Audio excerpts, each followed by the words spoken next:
Hello, everybody out there in podcast land. Thank you guys so much for tuning into the show. This episode of the podcast is brought to you by Lone Wolf Paintball. Lone Wolf Paintball is an online supplier that has been around for a very long time. They've actually been Michigan's premier paintball field and supplier since 1987. Now expanding into the online retail store, they are really trying to do their best to supply everything you need to the paintball community. They have it all. You get over to lonewolfpaintball.com. If you want Field 1, HK, GI, Dye, it doesn't matter. They got it. You can surf the website. You can check it out. They have what you need, guaranteed. And they also boast excellent customer service and same-day shipping. That's pretty badass. You could go to the website, order something, and it's going to be sent out that day. That's fantastic. That's amazing customer service. So again, guys, if you would like, you could head over to lonewolfpaintball.com. You could also check them out on YouTube and Instagram. Their Instagram is Lone Wolf PB, and their YouTube is Lone Wolf Paintball. And you can see and keep up to date with all their latest deals, their sales, their content. It's a lot of really fun stuff. Play the Game Podcast is excited to have them on board, and you guys should head over and become part of the community. All right. This episode is brought to you by G2 Paintball. G2 Paintball is back, and you guys should be incredibly excited. If you are in the area, in Arizona or anywhere on the West Coast, you want to make sure you do not miss this. Being in paintball shape is one of the most important things to being a top-level player. Not just a top-level pro, but a top-level player in any division. If you are trying to win tournaments, you want to be in the best physical condition possible. Paintball is so physically demanding. It requires so much of your physical ability, and G2 Paintball is designed to help you maximize that potential both on and off the field. G2 Paintball played a huge role in our World Cup win. It pays dividends to get out there and do these exercises, do these kinds of training. It is so difficult. It is very tough, but it is going to put you in position to win events, and that's what we're here to do. I teach this at all of my clinics. I always preach the importance of physical fitness in paintball ability. You can get all the way to the finals, but if you are only at 60% and a less talented, less skilled, less experienced team is at 90 or 100%, they are likely going to beat you. Do not let your physical ability be the reason you guys are not winning events. Get signed up for G2. If you guys are in the area, make sure you get active, get involved. It is owned and operated by Victor Gamboa and Rusty Glaze. You have players like Tyler Harmon, myself, Ryan Greenspan, all part of the entire G2 program. You guys can stay up to date with everything at g2paintball.com, and we hope to see you at an event very soon. This episode is brought to you by Transfuse. Transfuse is the only all-natural electrolyte drink that you guys need to have in your cabinets. We love this stuff. We've been using this for an entire season now. This stuff is amazing. I feel great when I drink Transfuse. I drink it every single day. I don't go a day without putting a packet of Transfuse in my water. It's very easy, very portable, easy to travel with, and delicious to drink, which means that you're going to love drinking it and you're going to drink more of it, which is going to be incredibly beneficial to your health. Has magnesium, potassium, sodium, which are all amazing for proper hydration. It has zinc, vitamin C, vitamin B, and choline. These things are incredible cognitive enhancers and immune boosting formulas that you don't want to miss out on, especially in times like this. I'm telling you, I drink Transfuse every single day. I love it. Tyler does as well. Anybody who has tried it has been just pouring with great feedback back to us. There's a reason that they're at all the NXL events, and a lot of the top teams and top professionals are using this product. Do not walk around dehydrated. I never realized how dehydrated I was, even when I was drinking all sorts of water. It's not enough. You need the proper nutrition. You need the right ingredients. Transfuse has done a great job of curating the perfect formula. Transfuse is absolutely spectacular, and for all of our listeners, there is a special deal for any Play the Game listener. If you head over to translabs.com, that's tranzlabs.com, and use code PLAYTHEGAME at checkout, you will get 10% off.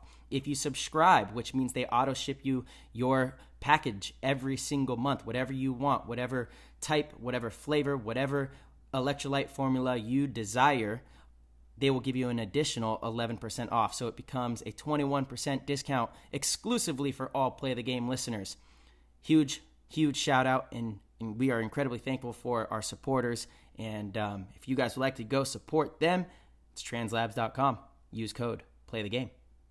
Hello, PTG fam. Thank you guys so much for tuning in. If you guys are tuning in when this episode drops, happy Thanksgiving. We hope you guys have an amazing day with your families, and we are so excited that you're turning on the show. If you're not, if you waited until afterwards, that is all good. We hope that your holiday was fantastic. This episode, we have Brandon Cornell, the young phenom that is not so young anymore, 25 now, still pretty young, but the young superstar. Brandon is an absolute dominator both on and off the field, and he's one of the kindest, most genuine people you will ever meet in your life.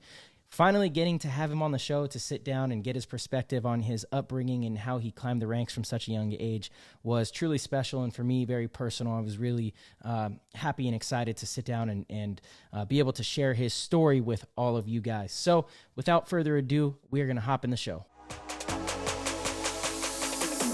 That was an insane inside move by Marcelo Margot. Great communication. And the crowd starts chanting Harmon. Great shot by all the guys. Tyler Harmon saved that game. He came out with 2 wins. Marcelo Margot was on fire. All right, little B, Brandon Cornell, the young, not so young anymore phenom. My man, B, what's happening, dude? What's up? Thanks for having me on here. I'm excited. Dude, the honor is all ours, bro. Yeah, thank you. I know. Getting up there in episodes. Yep. We are. Yeah, we've been flying. I know we talked to you about coming on a while ago, too. It seems like. I feel like since the very beginning, I was like, yeah, B, you got to come on. And then you kind of screen us. You're too cool. You're young. You're hip. You're going out, doing all these young things, racing go-karts, playing golf. That's an old thing, I guess. But yeah, we have so many things going on, but happy to be here. Thanks for having me on. Of course, dude. Seriously, you are a young phenom. I mean, pretty cool. We all started playing pro when we were kids. It's a pretty unique experience, and you come from that cloth. How old were you when you started playing pro? I went pro when I was 16, and then I started when I was 12. So kind of the same boat as you guys. We all started young and cut our teeth early. Yeah, man. Totally, dude. Yeah, and honestly, I mean, I know I've talked about it with people before, but you're, in my opinion, the only one who's really done kind of what we did as well. Like, you've reached the heights of the game too, and now you were just saying this is your 10th pro season. That's pretty crazy. You're 25, right? Not 26 yet. 25, yeah. Yeah, you just turned 25. Yep. Yeah, my goodness. That's right. You have the same birthday as Gino, right? Yeah. For the listeners, that's one of my longtime best friends. But you have really just come into your own, man. You're an elite player out there, so it's awesome to see. It's good to see, another young kid come up and do it the way Tyler did, myself, Mouse. We talk about it a lot. We'll see some of the youngsters come in and they just never quite reach a certain height, whether they get burnt out or just don't quite make it. But I mean, dude, you've blazed your own path and have absolutely done it. Thank you. I appreciate that. I mean, I think we all have the same some of the same traits where, no matter where you are or how far you go, I think it's almost never enough, and you just got to keep working and keep getting better. And I think that's why we're all playing where we are, and we're going to continue to get better as time goes on. Mm-hmm. Yeah, it's an absolutely relentless pursuit. I know, it's funny. We just had World Cup, and going into that event, I felt like us as a team, myself, I felt like we did everything we could to be prepared, put in the time, and then you still don't get the win. And it's like that paintball is just, I was reflecting on it this past week, and it's got to be one of the most humbling sports, because even if you do put in all the work and all the sacrifice, sometimes you just don't get the result. And Totally. that's life, and that's paintball. And I think it makes you a better person because of it. Yeah, that's big. How I feel about that is I think that's all sports. I really do. You can do all the right things, put in all the work, and still not get the result. But if you don't put in the work, you'll never get the result. Right? For sure. And it does keep you very honest, and it does humble you, because it's a weird thing when you do everything, you kind of can relate it to life. Like, you do everything that you're supposed to, but then you get dealt a bad hand, or cards don't fall in your favor. And instead of saying, what the heck, this thing's rigged, life is rigged, and feeling sorry for yourself, you're forced to really, figure out how to come back stronger and just move forward, learn from it, and try to be better and try again. I think that's the most important thing too, is try again, right? Like, so many people give up on stuff, no matter what it is. If you're starting a business, if you're pursuing a paintball career, if you're pursuing a girl, maybe they give up almost right before they achieve it. They just give up a little too soon. You see the memes on Instagram. They're kind of funny. You have somebody with an axe pick that's picking through a a cave, and then, you know, he turns around and is heading home, and you see the gold on the other side, and the picture right below him like breaks through, and it's like, you know, a centimeter apart. I haven't seen that one. I like that. Oh yeah, dude. I'll have to find it, and we'll have to put that up on PTG. Absolutely. Yeah. For all the listeners, Ty did a great job. Put up a bunch of awesome pictures from the Blake show that we were talking about. Yeah, we're still waiting on that pond jump. I sent him a text too. He said he was gonna jump in the ice cold pond. He I did. love that. He did. Blake will do it too. He I doesn't know. mess around. I'm He's putting a the maniac. pressure on. Well, I think Blake thought that. Well, so the listeners, by the way, happy Thanksgiving. If you guys do listen to it when Yeah, it happy drops, it's going to be Thanksgiving out there. Thursday. So happy Thanksgiving. But this is being recorded Wednesday. I think Blake thought today was Thanksgiving because he was posting pictures saying happy Thanksgiving. I saw They were eating turkey. And I was like, does Blake know Thanksgiving's tomorrow? I don't know. They're doing it on European time. So, you know, Oh, dude. Yeah, that you might be right. maybe. Except I don't Yeah. think they celebrate. Yeah. Yeah, they're That's doing it funny, on though. European time. Uh-huh. I know I was like, he's saying happy Thanksgiving. I was like, happy Thanksgiving, baby. You know, Happy let's Thanksgiving, baby. What are you gonna do for Thanksgiving there, Lil B? I'm actually leaving tomorrow morning. I'm going out to Cabo, San Lucas, going Whoa. see my family. My sister, she's been out there for the past month, so it's her Nice. birthday actually tomorrow as well. So me and my girlfriend Kylie, we're gonna fly out there in the morning and spend the weekend out there. Awesome. So it'll be nice. We'll change it Nice. up from just being in San Diego. Yeah. Happy birthday to her. And man, it sounds like it's going to be some fun times. You guys be safe on your travels and everything. Yeah, thank you. It's obviously not ideal leaving on Thanksgiving and all, but Yeah. you know, we all have busy lives and work and whatnot. So it'll be nice that like we're able to spend it together as a family too. Oh yeah. Is absolutely. she living down there? Just for the month, they were working Okay. remote, so they were able to Oh, wow. kind of bounce around and like they basically went down the coast, stayed in Airbnbs like along the way, and their goal during like COVID and all was to just travel because they were in the Bay Area up in San Francisco, so Mm-hmm. they were kind of bouncing around Texas and all different areas doing Airbnbs Awesome. for a little bit. Yeah, I feel like it's because like we all have the opportunity to travel so much with paintball, and you know if you're not you know we're traveling all the time for tournaments and whatnot, and it's hard when you're working all the time to make that you know the jump to go out and go somewhere. Totally. So Yeah. she's been able to go all over and she's been loving it. We're so lucky. I mean, paintball players in general, and obviously, especially as the pros, to be able to do the type of traveling that we do as paintball players. You know, we get to go to all these cities across the country and the world and get a different, you know, taste of culture and life and people and the energies. And it's a really rare thing because, like you just said, most people are just straight clocked in, you know, day after day after day after day, sometimes 7 days a week. You know, there's people that don't stop the grind.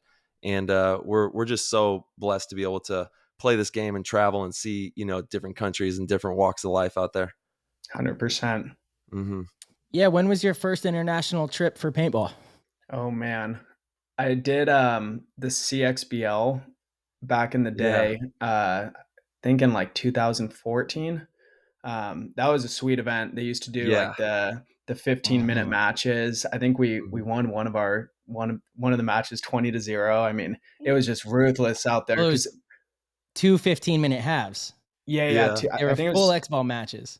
I don't know if they did the 2 15-minute halves when I was out there. They might have. I think they might have changed it, but man, that was sweet to be able to play that much paintball. And it's because like at the time, I think PSP was doing race to 7, so being able to play for 15 minutes at no cap, regardless of the score, like oh my gosh, that was so much fun, and we had a pretty good team. So yeah, that was no sweet. cap, dude. And people get tired today playing paintball. If we kicked it old school, people would be dying on the field. You know what I'm saying? Like 100%. You need those 10-man rosters. Exactly. And that's how it was ran. You know, you would have a team of 12, 13, 14, 15 people, you know, on a team, depending on which camp you were in. And you would, you know, even in practice, you would run like line 1, line 2, you had line A, line B or whatever. And, you know, you had to fight through line B to get to line A. And it was just a much different type of style of training and energy in the paintball the pro paintball scene. It's not like how it is today. Yeah, you guys were able to do, because you guys both played when they did the split halves, and yeah, that's Mhm. crazy. I wish I was a part of that. I feel like that's such a great way to be able to tell a story, see the comebacks, and Yeah. the way that we have it now with split deck, it's almost hard to have that. Obviously in the finals, it's you have the one game going, but it's I feel like just the emotion and the like comeback, it just makes for a great story. Yeah, it's You definitely a lose little bit different for sure.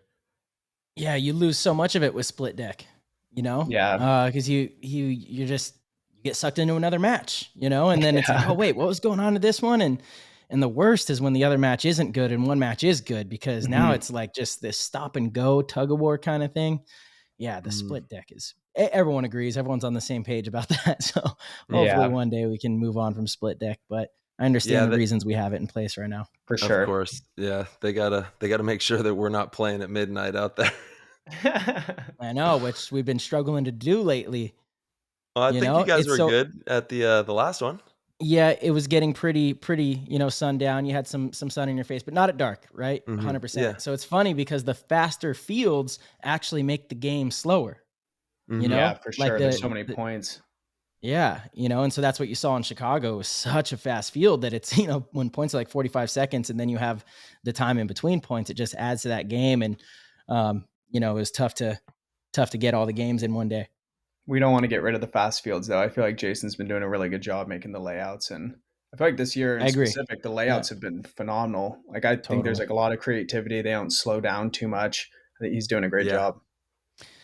It's Couldn't weird agree that more, first man. event that you guys won in Orlando, that slowed down a lot. But it like Definitely. yeah, that was I think you guys won 2-1 in the finals, but um it still seemed like it was a fast field. I think that was just, you get to the finals and for whatever reason, that's how that one went.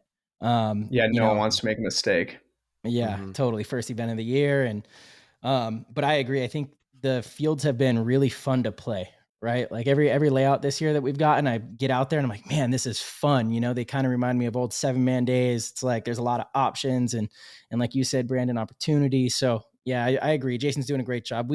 Tyler and I have tossed the idea of maybe rotating 2 of the 6 big bunkers out each event, I right? would I would totally agree with that. Did Yeah, they just come out with some new bunkers that I saw? I could have swore I saw something. Maybe not. I could be wrong, but I thought I saw like a new package or something. really, I didn't see I that. didn't see that I either. hope Okay. not. Then I'm Um, probably wrong. Yeah. okay. Yeah, I haven't been totally tuned in to the social media stuff Mhm. since Cup, but I did not see that. Maybe they have new packages for some of the 10-man fields. Like I know Oh they yeah. brought back the X and stuff. Mhm. I don't know, maybe that's it. I'm not What positive. what were you thinking, Marcelo? Take out the bricks? Well, it could change every event, right? But there's 6 big bunkers. There's 4 wedges and 2 bricks, is that right? Mhm. Yeah, Mhm. so, Yeah, however you wanna make the field, just each event, you take 2 of those off, so you only have 4 of those 6 rotating each event. Whichever ones you wanna use, that's fine. Um, but I think it would open it up just a tiny bit, Mhm. yeah, because some of the fields are a little, you just kinda close your eyes and run to the 50 and you can shoot 3 people, and it's I don't 100%. yeah, I don't know how much talent there is in that? Yeah, Um, it almost splits the field in half. Like you have two separate games going, and then if you take those off, it almost will turn it into like a more team-oriented game. totally. Absolutely right. You couldn't have said it any better. It is like there's 2 different fields, and then the kicker the kicker on these new fields is your middle guy has to be completely synced in with, the guys around him because he's playing both fields essentially. Yeah. You know, he's playing the 2 fields at once. He's the only player on the field that's playing the 2 fields. You know what I mean? Everybody else is playing the 1 field. He's got to play the 2 fields. And if you remove anything out of there, then like you said, you're going to have the lanes are going to open up. It's not going to be so much, run to the 50 off the break. It would really change things. And honestly, I'm not opposed to the way it is right now. I think it's pretty damn fun. I know Marcelo's not opposed to it. Uh, and the paintball has been a lot of fun to play out there. Definitely. Yeah. Totally. Did you Yeah, I don't think you did, but you never got to play pro 7-man. No. No, I think I was just after because I came on the Ironman with you midway Yeah. through the year in Riverside. So Yeah, that was the year after the last NPPL event. Yeah. yeah, I just barely missed it. Huh. Riverside. Oh man. Riverside, dude. That was some good grass out there. That It was was. good grass. Yeah. Yeah, That field was 100%. amazing. But you did play 7-man, right, B? Yeah, I did. Yeah. Not quite as much. I did a little bit like the Vegas and Huntington Beach events. Those are How did great you ones. Yeah, how did you like that format? Oh, that's sweet. I think 7-man, that'd be cool if it came back in some form. I mean, it's just a completely different game the way that the bodies trade, and I think it'd be sweet to see, especially some of these. Maybe if I'm not sure if like all 20 pro teams would play, but I mean 10 of the pro teams definitely have 7, Mhm. really strong people. It'd be sweet if somehow we could get like one like random tournament throughout the year, bring in like whatever your crew is, and I think that would be sweet for the paintball community and all the players. Mhm. That might be happening. I hope so. Really? Yeah. Ty, we talked about this, right? There was something that was going on The and it NPPL. yeah, Yeah, They're like I coming guess they're back. now allegedly. Again, this is a allegedly. rumor, allegedly. But yeah, I think somebody was able to buy the domain because they no longer had the rights to it, and they want to do a similar thing as the ICC, where it's just Oh wow. one event a year, for fun. Just not a league, just one event, and find a really great location and offer 7-man again. I'm like, dude, that's amazing. Mhm. You're not going to compete with the NXL. All the teams are still going to play the NXL. The NXL is the premier league, but to offer that as well, I think you can capture some really good footage. I think it would be fun. I think it just kind of restores some of the excitement in the game. I dig it. We're huge fans of just all kinds of paintball. 100%, and you get so many like new people out to the tournament for those events. Like even Mhm. the standalone event, there's the 2 one-offs this year, the regional events, and the one up at Sacramento. There were so many people out there at Dave's Park. Like how incredible is that to see? 1,000, 2,000 people in Sacramento Mhm. out there. Most of them had never even, some of them had never played a tournament, and it's like Yeah. that's just the best way to grow Totally. paintball and get people involved. There's a huge paintball community in Northern California, and Shout out to Modesto. shout out to Modesto. Yeah. And like Dave, I was there when Dave opened the doors on that field. Like that was my Wow. stomping grounds for, when I was on Oakland playing with Oakland. That's where we had all the Oakland practices. So I've been at that field since day one. 14 years ago, I think that was the anniversary they just had.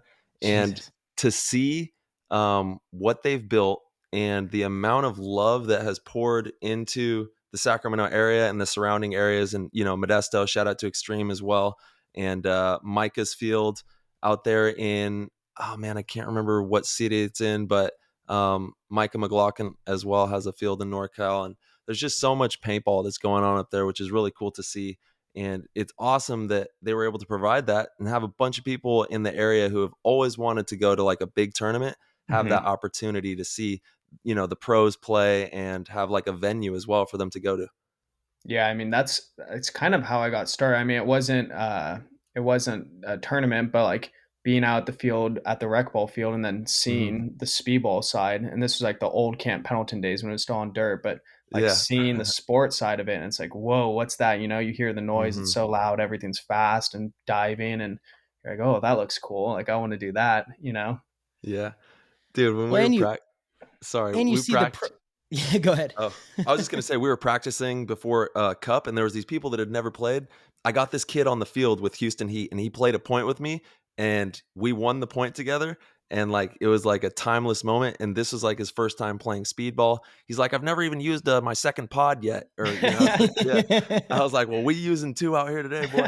And we went, Awesome. and it was just cool because, like you said, there was people walking by like, damn, these guys are serious, like watching our games that had Mhm, never played. mhm. And that is a huge moment in those people's lives. And for paintball, that we gotta, couple it all together. Like Marcelo said, Mhm. more paintball, all types of paintball, get it all together. And then if people want to play speedball, they will. If they want to do, whatever, they're gonna play paintball. And that's what we need, more paintball. Mhm. Absolutely. You touched Mm. on something important there too, the excitement of seeing what the pros are doing. similar thing happened when I was in Indiana. I was there for a clinic, so we had a field to ourselves, and there was a group of kids playing over on the scenario side. And one of the speedballers, it was so cool to see this. I had nothing to do with it, but I got to witness. One of the like speedballers brought this kid over. He must have been 7 or 8 years old. He was tiny. And I was like, hey, can we borrow the field really quick? I want to play a one-on-one with this kid, let him use an electric gun. Yeah, absolutely. So we all stood off to the side, and like they start playing, and me and the rest of the guys were all coaching the kid, and he was fearless. He's running a route, shooting his gun, dude. And the guy he was playing against, like, let the kid bunker him. But the kid had a blast. He was just like, this is the coolest thing. This is so fast paced, so awesome. And then kind of back to what you were talking about with the Sacramento event, B. That is really important because it makes the pros really accessible. They get to come out and see the highest level being played right there, right? And that's what we'll get into this a bit later when we get into how you started, B, but I don't know if it's the same, but I know for Tyler and myself, a huge thing that hooked us right away was having pros at the local field that we looked up to, like seeing it firsthand, not just on, the webcast or just in magazines, that was cool. But the fact that I could go to my field on the weekends and they were actually there, it made them more of a role model and more realistic for me to, follow down that path. You know what I mean? Yeah. You can see what the end result is. You're like that, that's what I want to do. Totally. Yeah. We've got to keep nurturing that for sure. It's literally everything, that is the nuts and bolts of what's going to take paintball and creating good experiences, right? Like these stories that we're talking about, these experiences are going to last forever. They will never forget those experiences. And if we make sure as paintball players and as a community at our fields, we create good experiences, and that's all we can do. We have to make sure that's at the highest priority, because if it's not, we're creating something else, and we do not need that for our sport, right? We need to make sure that it's good experiences. People walk away like, damn, that was the best time I've ever had. I'm coming back again. And, we've got to be always shooting for that. No, definitely. Yeah. I mean, because even just anyone you see on the street, you mentioned you play paintball, it seems like everyone has a good story that comes right after you say, they tell you about how they got shot by frozen paintballs or whatever their go-to is. But that is the go-to. It is. Why is that the go-to? I mean, no one does that. Well, you can't do that, right? You can't. It doesn't fully freeze. Yeah, it doesn't. And so what's funny is like what happens, and I'm just assuming what happens is someone actually gets shot with a ball that's like really warm actually and rubbing sometimes at practice like, okay, that paint is hard as rocks. That must be what happens. And they're like, oh, they froze their paintballs. I heard that before, like they froze their paintballs for sure. It's so funny, dude. Yeah, I mean, for some reason, that's the one. I mean, I hear that more, like probably 80% of the time. It's like, I mean, this is that didn't happen. Yeah, it didn't happen.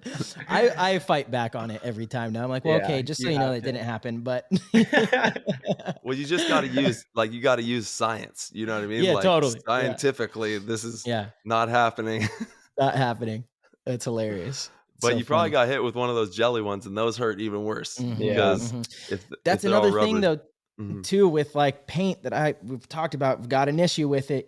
Some of this really low quality field paint that they send out hurts. And you shoot an 11-year-old kid with that, they're not going to want to play again. Because it is really rubbery or soft shell. It's just it's not good. I really, really, really wish that the paint companies would all come together and say, look, we are going to raise the prices, an extra $1 or $2 to make sure that this doesn't happen, because there's times where I'm in practice, I get shot with one of those and I'm done. I'm out. Like, hold on. Is that why you were looking at my paint, Marcelo, in practice? You're like, you guys switch paint right now? He's trying to get the good stuff for his hopper. That's exactly. I saw what was going on over there. I was like, all right.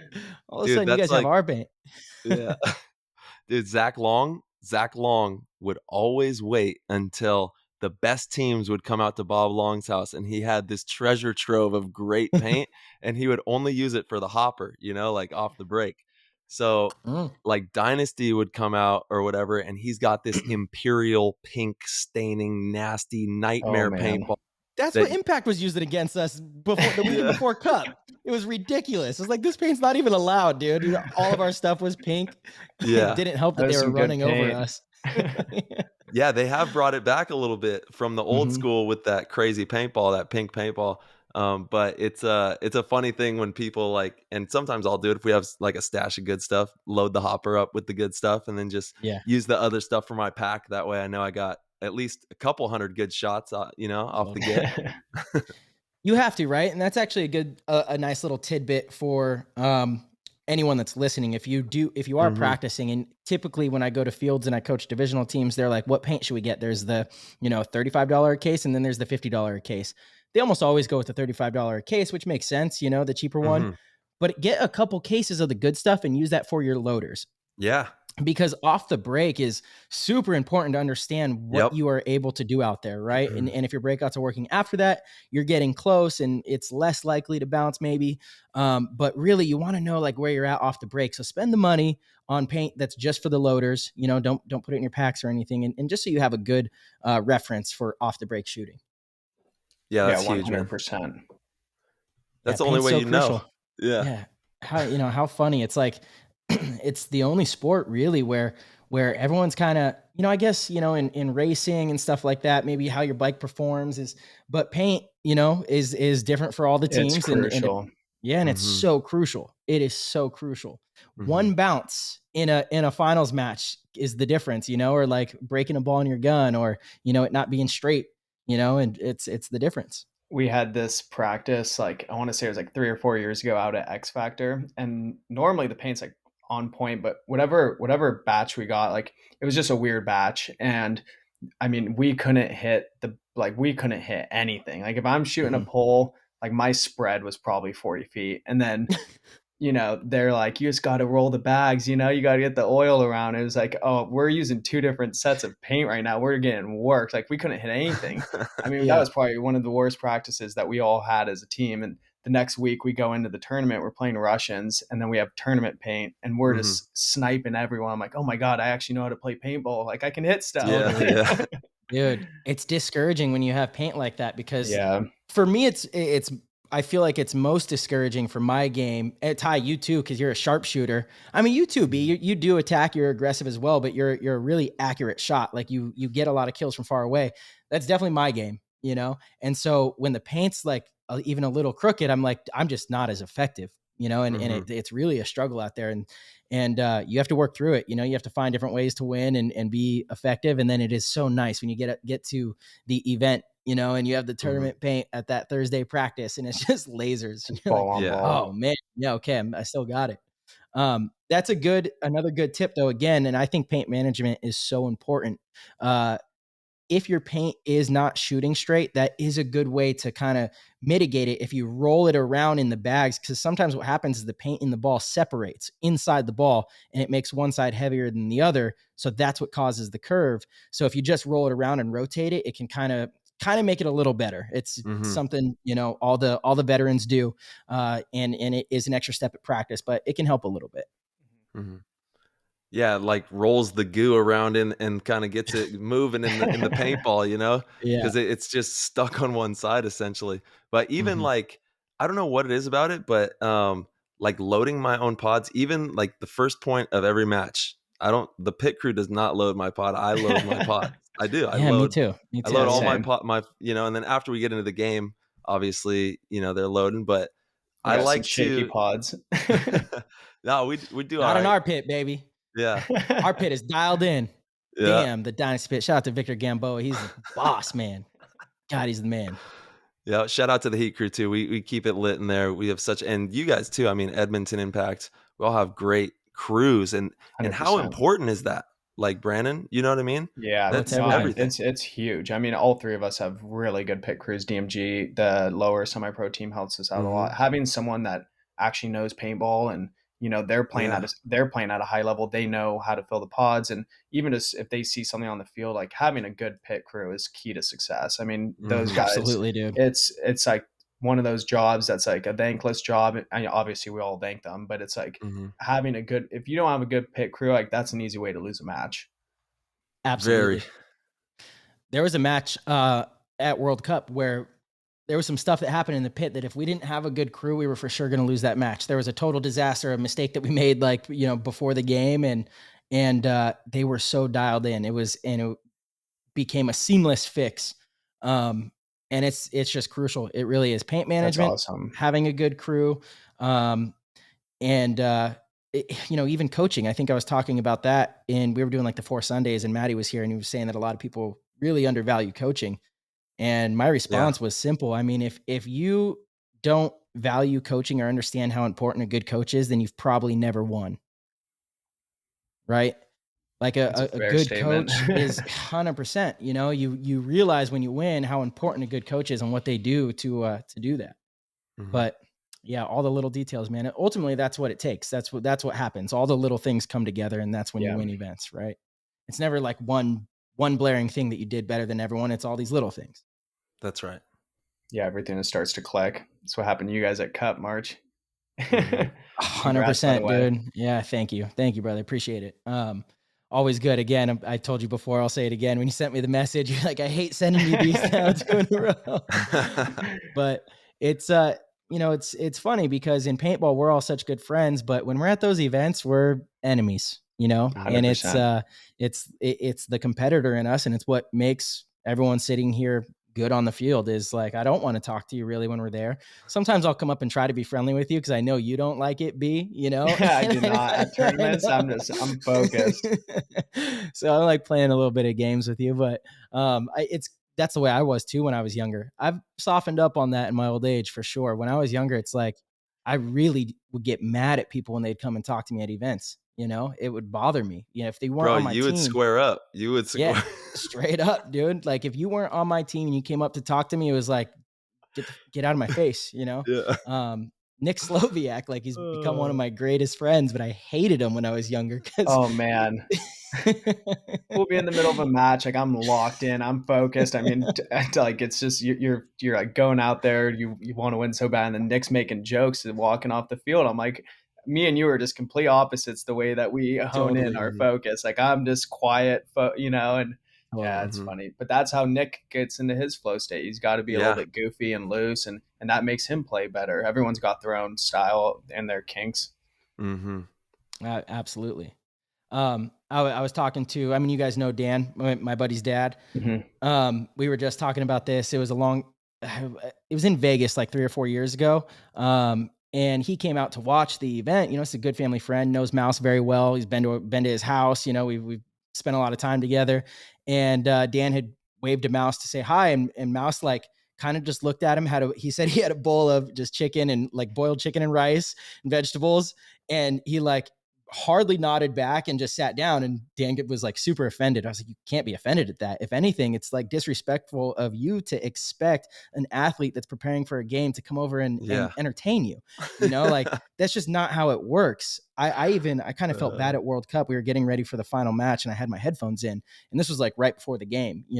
Had my headphones in. There was just one song that I was listening to over and over, and I put him in, and he comes up to me and he kind of like taps me, and I look, and I'm like, no, like, not right now.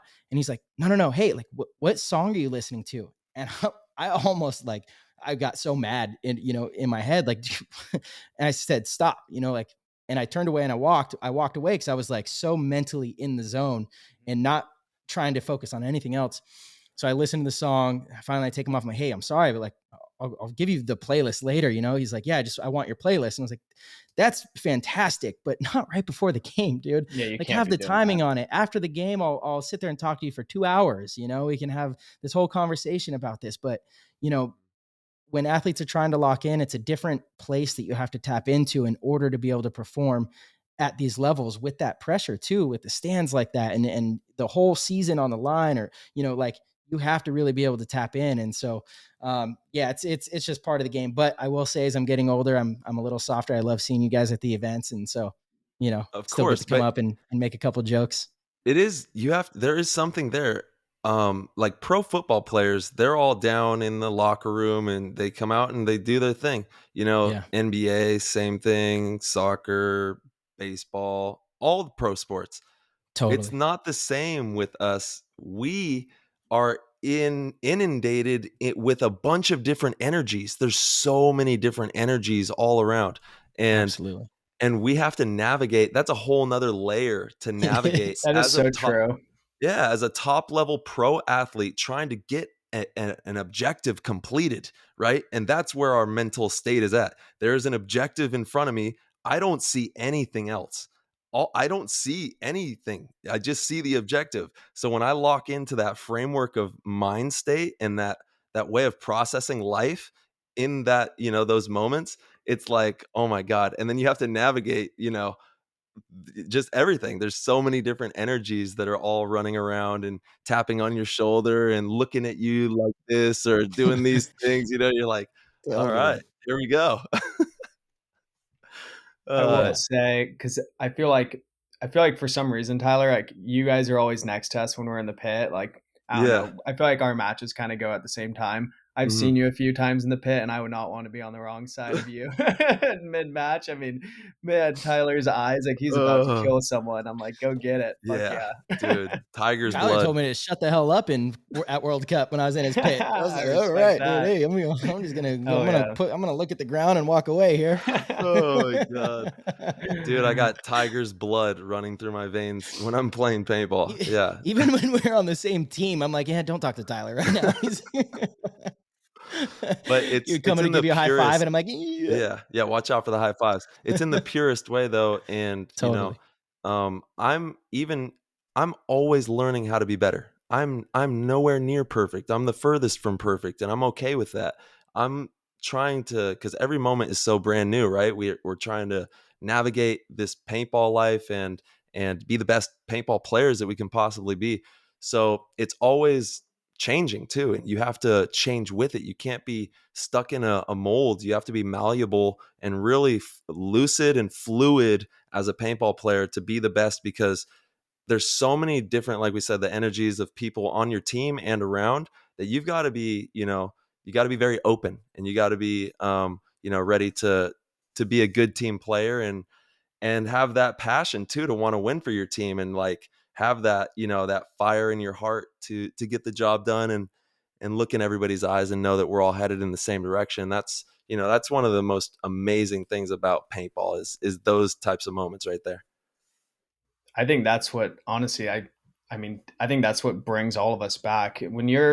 There's not many things better on this planet than when you're like locked in, you're in the flow and things are just going. And when Mm. you're just like, you're not even thinking, you're just reacting, and you're just, Mm-hmm. you're just flowing, and there's just something special about that. I mean, that's when you see these like crazy moves and you look back on it, and you're like, man, like how did I do that, or how did someone else do that? It's like when you're just so in the game and you're not thinking and you're just playing, like there is nothing better than that feeling. And then when it all Yeah. comes to fruition, and if you win, I mean, Yeah. that's top of the earth right there. Yep. Yeah. Totally, dude. It's a form of meditation for sure, because you are Without a doubt. so present. You're more present when you are in flow state than any other time. And in paintball, in sports, in anything really, you perform at your best when you are in flow state and you are in the present, because you shouldn't be thinking about the decisions. All of those decisions should have already been thought about. And it's time to act in the moment. All of the work, all of the preparation that's done, right? So it's time to just show up and be present and play off of your instincts, because you've built up those instincts in practice and the seasons before. Yeah, dude, it's special and it feels really good. And I can tell when I'm not in flow state, I have a very rigid practice, or a very rigid day, and sometimes it might just take a point or two. Something will happen and like you're in it, right? Whether it's you get bunkered and overshot, or you have a bad point, or you get in an argument with someone, like whatever it is, whatever triggers you to get into that zone, it is special, and it changes the way you play, and Oh, and without that's a why doubt. yeah, totally. It changes the way you play. And that's why a lot of like sports psychologists and stuff, they tell you, don't think out there, and that sounds so counterintuitive, because it's like, well, would you want me to turn my brain off? But kind of, again, because you do have all the answers that you've already done in preparation. And so you're not thinking, you're just not overthinking. That's what it is. Cause your Yeah, mind's that's always a great working. way to put it. Mhm. Yeah. And so it's a beautiful thing to be able to tap into flow state, Yeah, Yeah. 100%. People don't even, I mean, some people probably would never experience it unless you do some type of meditation, or find a way of challenging yourself to get there. because it takes work as well. It's not something that's easy. You have to consciously get into that state of mind and that frequency. Um, and it is really something that's spectacular. I wonder, in business, I know that there's some savvy business people that catch flow state with business as Totally. well, and how that manifests itself as well. Do you guys do both of you, Tyler? I think you meditate, right? And then Yes. Marcelo, you do as well in the sauna. Yeah. The sauna, yeah, I'm more stretch, and I guess I get some sort of meditation in. Where I really feel like I meditate is I try, and I don't do it every day, but I do it enough to be able to say I do it, is that I'll meditate for 10 minutes in the morning Oh, before I do nice. anything. I get out of bed, I'll sit down, like kind of right by my bed. I'll sit there for 10 minutes in silence, just kind of clear the mind and then get on with my day. I will try to do it in the sauna sometimes, but typically it's so intense, what I'm doing in the sauna, that it's hard for me to do that. I'll do different visualization things in there. I don't know that I could call that meditation.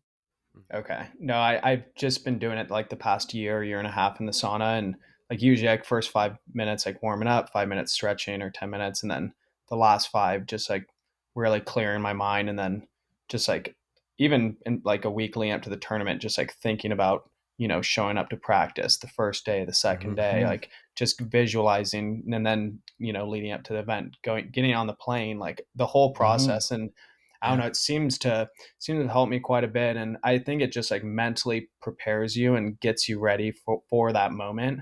And Mhm. I don't know, there's something about when you leave, like Yes. you're just, I mean, I'm walking home and it's crazy. Like Tyler, you talk about being present all the time, like being able Mhm. to pick up sounds that you don't ever Yeah. hear on a day-to-day basis. Like you're walking around and you're so peaceful and just so in the moment. Like that is just something it's really special. I think I try to get everyone I know to do it, but Yeah. yeah, there's something about it. Low B. Damn, I shouldn't tell you this. You're already too good. If You got to you've been tell me. doing that, if you've been doing that, you should absolutely. So something I've started to do. It's been a tradition for the last. When was the first time I did it? Right before Vegas of 2020. Um, Yeah, that was the first event that I started doing it. And I can't go to an event without doing it now, but deprivation tank. Oh, So wow. so the day before I'm gonna leave, I'll go and do an hour in the deprivation tank. And the first 30 minutes I spend thinking about exactly that, getting on the plane, going to practice. I'm thinking of all the game plans. I'm thinking of all the different moves. If this, then that. Okay, if I get this kill off the left side, I'm going to insert into this spot. Then as the event goes on, how am I going to change that dynamic? What am I going to save for the finals or for Sunday? Like I go through all of that for 30 minutes. And then the last 30 minutes, I try to just sit there in complete silence. Well, it is silent, but I try to clear my mind of any thoughts, anything, and it's really peaceful. You get out of that tank, dude. One, I get like the best sleep ever that night, but I feel so prepared for the event. I feel so ready. I feel like, okay, I've worked through everything. And then on top of it, I cleared my mind of everything else. It's spectacular. Highly recommend it too. Just, a lot of people get afraid of the float tank. They're like, I don't want to go and sit in silence. I like it more for the visualization, Wow. just sitting in there with no other senses. You don't feel anything. You're sitting there floating. Um, you don't feel temperature, you don't hear anything, it's pitch dark, and you get to work through whatever you want to work through, right? You get to play the game in your mind over and over in all the different situations, and man, it's fascinating. I So give it love a that. shot. That's odd. No, I think I'm pretty sure it's A-Rod who does that on our team, but I've a few people have mentioned the float tank. I've always wanted to try it. I haven't like forced it to go there, but I definitely need to do that. I think I would enjoy it. Tyler, do you do it too? I have not done it, but I've done like these um, sweat lodges, Oh, and wow. stuff like that, where it's pitch black in there. It's just 1,000 degrees, so it adds another element of like death and like uh, you feel like you're just on fire. But it's pitch black, and you're definitely not deprived of your senses because you're on fire. But but it is really powerful visualization, and what it most develops is your breathing, which I think in Mm, all of this is one of the most pivotal components, is really honing in on your breath. And that's one of the best ways to become present as well. whenever you feel like you're like, where am I? What am I? Just go back to your breath, start breathing and feel your body get air in the lungs and then let the air out and really be present of yourself, right? And that breath just brings you right home, and then you can work out anything. You can think about anything and process, any problems or things that you need to, deal with in your life. Or if it's paintball, it's going to open the gateways to, really tackling those objectives. But it's pivotal, Marsh. Absolutely, dude. Getting in that silence and being super self-aware is going to get you right where you need to be for a tournament. That makes sense, because Totally. March shows up a different animal when it comes to the Yeah. tournament. He's not messing around.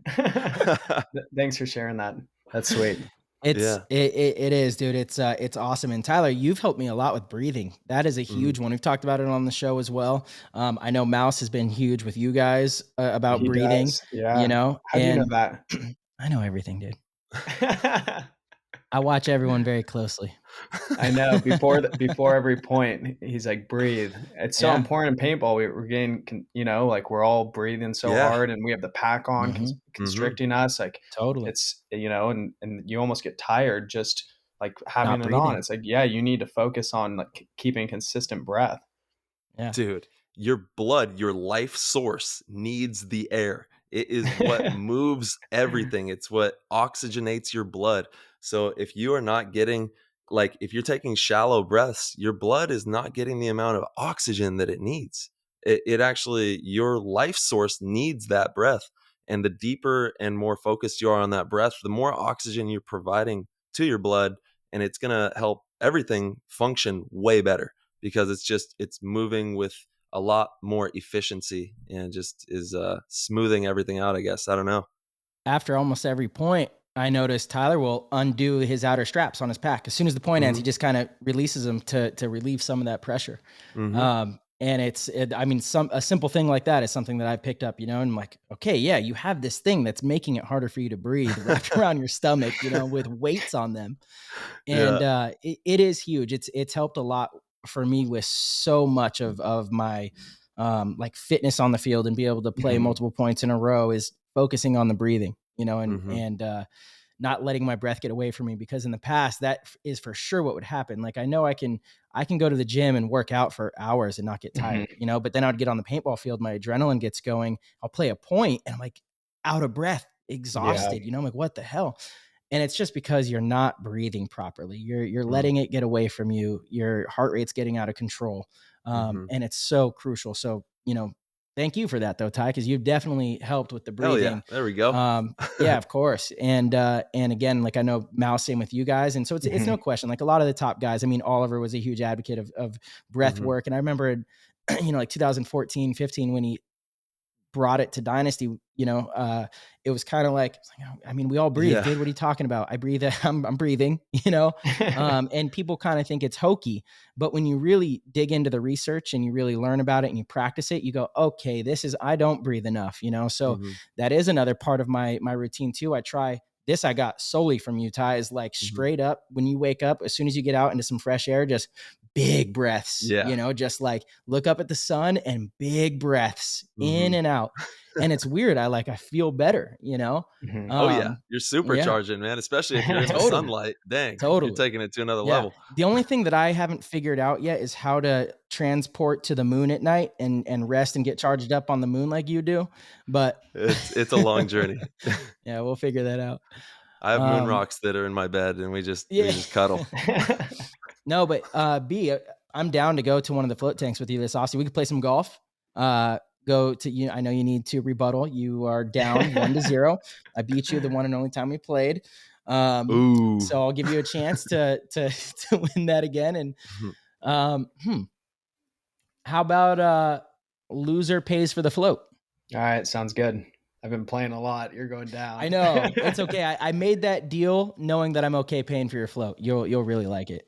All right, let's do it. It's a float off. That sounds awesome. All right. The float off. They're awesome, dude. They're fantastic. Just such a great tool. Such a great tool. Oh yeah. Yeah, I'm definitely gonna dive into one. I gotta find one around me. I know that they're everywhere now. So just getting a hold of one and getting in there. Yeah.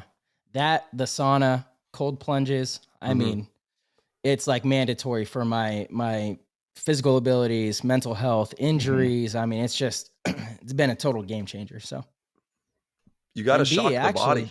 You do, man. so totally. Yeah, Hmm. and B actually, because you've had quite a few injuries, man, and you've come back stronger every single time. It seems better player every single time. That's something that one, it just purely takes a lot of grit, a lot of heart. A lot of players, a lot of individuals don't have that in them to continue to recover, go through surgeries, and go through that process because it's really difficult. It wears on you mentally, not just physically. It wears on you mentally. You know, I've been there. I get it. Um, and you've done it and come back better every single time. What is your process for that? Do you find that like the sauna and things like that help? What kind of things do you do to try to mitigate those injuries and recover and keep your body healthy? Yeah, it's funny you say that because I mean we both had similar, obviously on different parts of our body, but it's crazy because with paintball, we really beat up our bodies the way we're playing.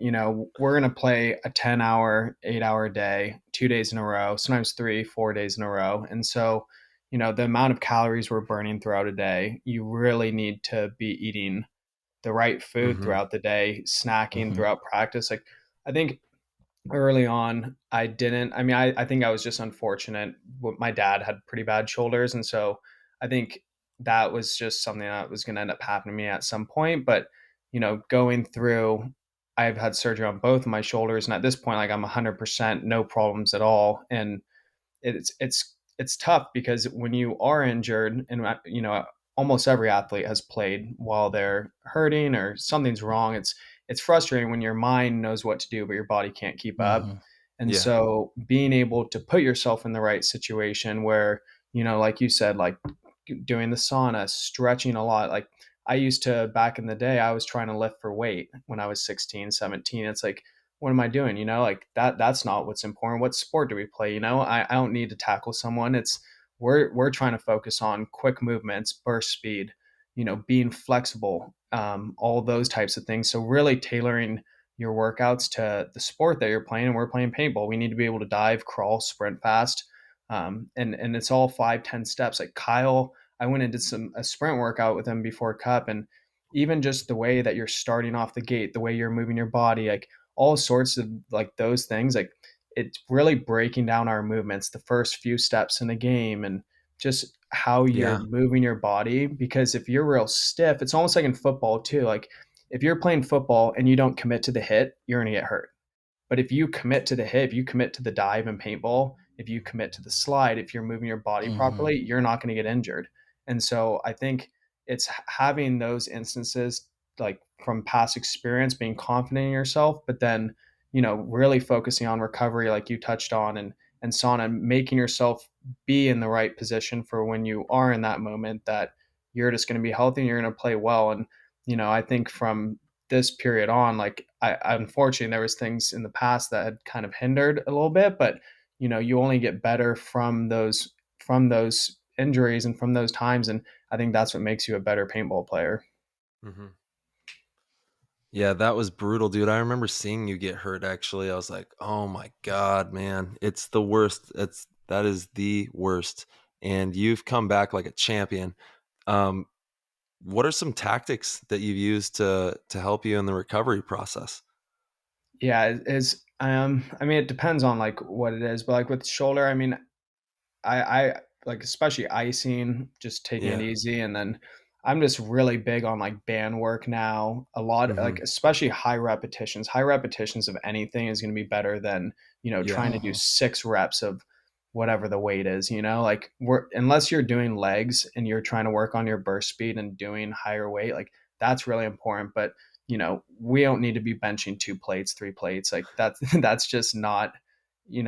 Of course you'll look better, but that's not what we're doing it for. Like we want to win tournaments, we want to win championships. So you need to Yeah. tailor your workouts for like what you're doing on a daily basis, and Hmm. that's only going to help you in practice and in tournaments. Like being able to Mhm. play, if you can't play a whole match throughout the tournament, like you need to be able to play every point if your team's depending on you, and if you're out there having a great match, like you can't be sitting if you're tired. Like you have to be able to run and do all these things. So you need to prepare prior. So then when you're in that moment, then you're just good to go. Yeah. Playing paintball is definitely the best workout for Oh, paintball. for sure. Yeah, There's I always nothing say like just playing that. paintball. Yeah, it's That's a paintball cardio. Yeah. a really important thing to touch on there too is being physically ready, because a lot of injuries happen when you're tired, Hmm. right? And so if you don't have Hmm. the endurance or ability, you go late into a match or late into a practice, that's when you're more likely to get hurt because your body's fatigued, and so you lose the proper form. That's when you make mistakes. That's when the injuries happen more often than not, right? Mhm. And Definitely. so just simply being in good condition is going to help you tremendously to avoid injuries. Mhm. Yeah, I couldn't agree more. Do you do conditioning, several times a week, or what does your conditioning or workout regimen look like? Yeah, I've like recently, I used to run quite a bit in the past, but I think Marcelo actually taught me this quite a bit when we worked out a few times. Riding the bike, it's just so much Oh better. You yeah. don't have Mhm. the impact on your knees. Riding the bike, switching up like the speed that you're doing it, so your heart rate will never stay consistent. I Totally. think that's huge. Like you can do burnouts, you can do like all the hit workouts, and then you can throw on, you can go on the treadmill and do like dead mill sprints and all sorts of things. But yeah, I mean, the cardio is huge for paintball. Yeah, totally. Even 100%, man. Stairmaster, all of it. Love the Yeah, Stairmaster, dude. Stairmaster Yeah, is I a use the good one. Stairmaster a lot. The Yeah, Stairmaster's legit. for 100%. sure. Yeah, absolutely. Burpees are a great Mhm. workout for conditioning. It's full body movements. I do like weighted burpees, 10-pound dumbbells in each hand, and just try to pump out like 50 of them. I mean, honestly, you pump out 10 of them in a row and you're like, huh, Mm. okay, it's kind of tough. Maybe take a little break, 5 seconds, 10 seconds, and pump out more, and just try to build that up as much as you can. Cause that to me is kind of like paintball, right? You've got Yeah. the gun in your hand, which is the weight, diving, sliding, popping up, full body. So a burpee is kind of that similar movement, you Mhm. know? Um, I've but even yeah, done so some crucial. on BKI. I have a course where I'm holding weights and doing like pop-up moves with the weights, and like I'm playing paintball but with Yeah. weights. Yeah. So doing like the same exact moves. Even I mean, I'm that guy that's like in the the room with the weights doing paint. I swear, like I'll grab weights and I'll do lots of lunges, lots of jumping. Honestly, jumping is the best thing that you can do for paintball. Like the jumping up on the boxes, doing a lot of Mhm. plyo, and like that is going to really get you ready for all those jumps that you have to make on the field. You have to make those quick burst like jumps across gaps and doing all that kind of stuff. So it's really important to do that, and just stretching and being hydrated and really ready to go. Stretching. Yeah. Stretching. We didn't even touch on that yet. That is Hmm. so crucial. Yeah. Yeah. If you're not flexible, your body's not, your tendons are going to go instead of, your body being able to fold into a certain movement. Yeah. Hmm. Flexibility is massive, Hmm. massive. Um, yeah, gosh, all that stuff. You just got to take care of yourself, Yep. right? Hmm. Eat good food. Your body recovers from the nutrients in foods. That's so crucial. Um, get your heart rate up. Make sure you guys. This is going to make you feel better in your everyday life as well. It's Yeah. not just for sports. So yeah, crucial. Well, B, look, I definitely want to talk about you playing on Impact and what that is like, and Mhm. being an all-star on the team full of superstars, being a superstar on a team full of superstars. You've won the MVP with them, you've won tons of tournaments. But first, let's kind of dive into how you got into paintball. Where you started and how that journey went. Yeah. So I started back in 2012, 2000, yeah, or no, 2010. So I was 13, probably the same as everyone. I went out for a birthday party and, Oh, um, Hey, birthday. the birthday. yeah, yeah, I Let's did. Oh go. my gosh. We Oh, got him, that's the birthday great. boy. Yeah.